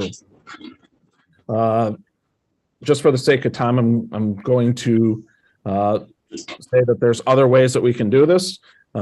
We throw a variety of ideas out there. This is not meant to be let's do them all. This is not meant to be a recommendation of any one, but I think an opportunity to point out ways that we could explore as long as we have an understanding of what path we should explore and how we could best inform that. I would like to turn it over, if it's okay with the committee, to Sheriff Marcoux to discuss the Sheriff's Oversight Committee or Commission. Yes, thank you, Sheriff Anderson. This is really helpful. It's a lot to absorb right now, so we're gonna have to take some time with it. Sheriff Marcoux, if you could do, I'm sorry, like 3 minutes, and we'll obviously have you guys back to talk with us. Okay. Thank you. If you can, and we'll push this along, but we're proposing to create a similar structure to what the state police have in their State Police Advisory Commission, SPAC they call it. It's Title 20 BSA 1922. And what it is, it's advisory counsel for the commissioner and carrying out their responsibilities, but they spend a lot of time reviewing internal investigation results of internal investigation. So the idea is to create the same thing for Vermont sheriffs on a statewide level. And it seems to me that we could mirror some of the language that exists already. And I think that if you were to talk to anybody in the Department of Public Safety, they would say that this commission has been very, very successful and helpful for them. I'd like to talk to Colonel Birmingham and perhaps the commissioner more about how they utilize this. But basically, there's an internal investigation. And my understanding is that this commission reviews the findings, and my understanding is that they offer advice if they concur with the direction that the state police are going in terms of discipline or non-discipline. Yeah. Okay. That's helpful.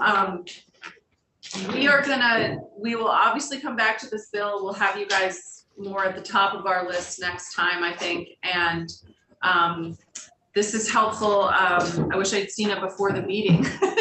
I would have read it.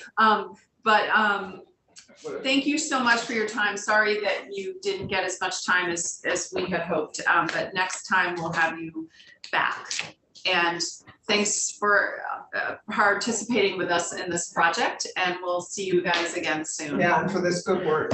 Yeah, and all these suggestions, this is really helpful.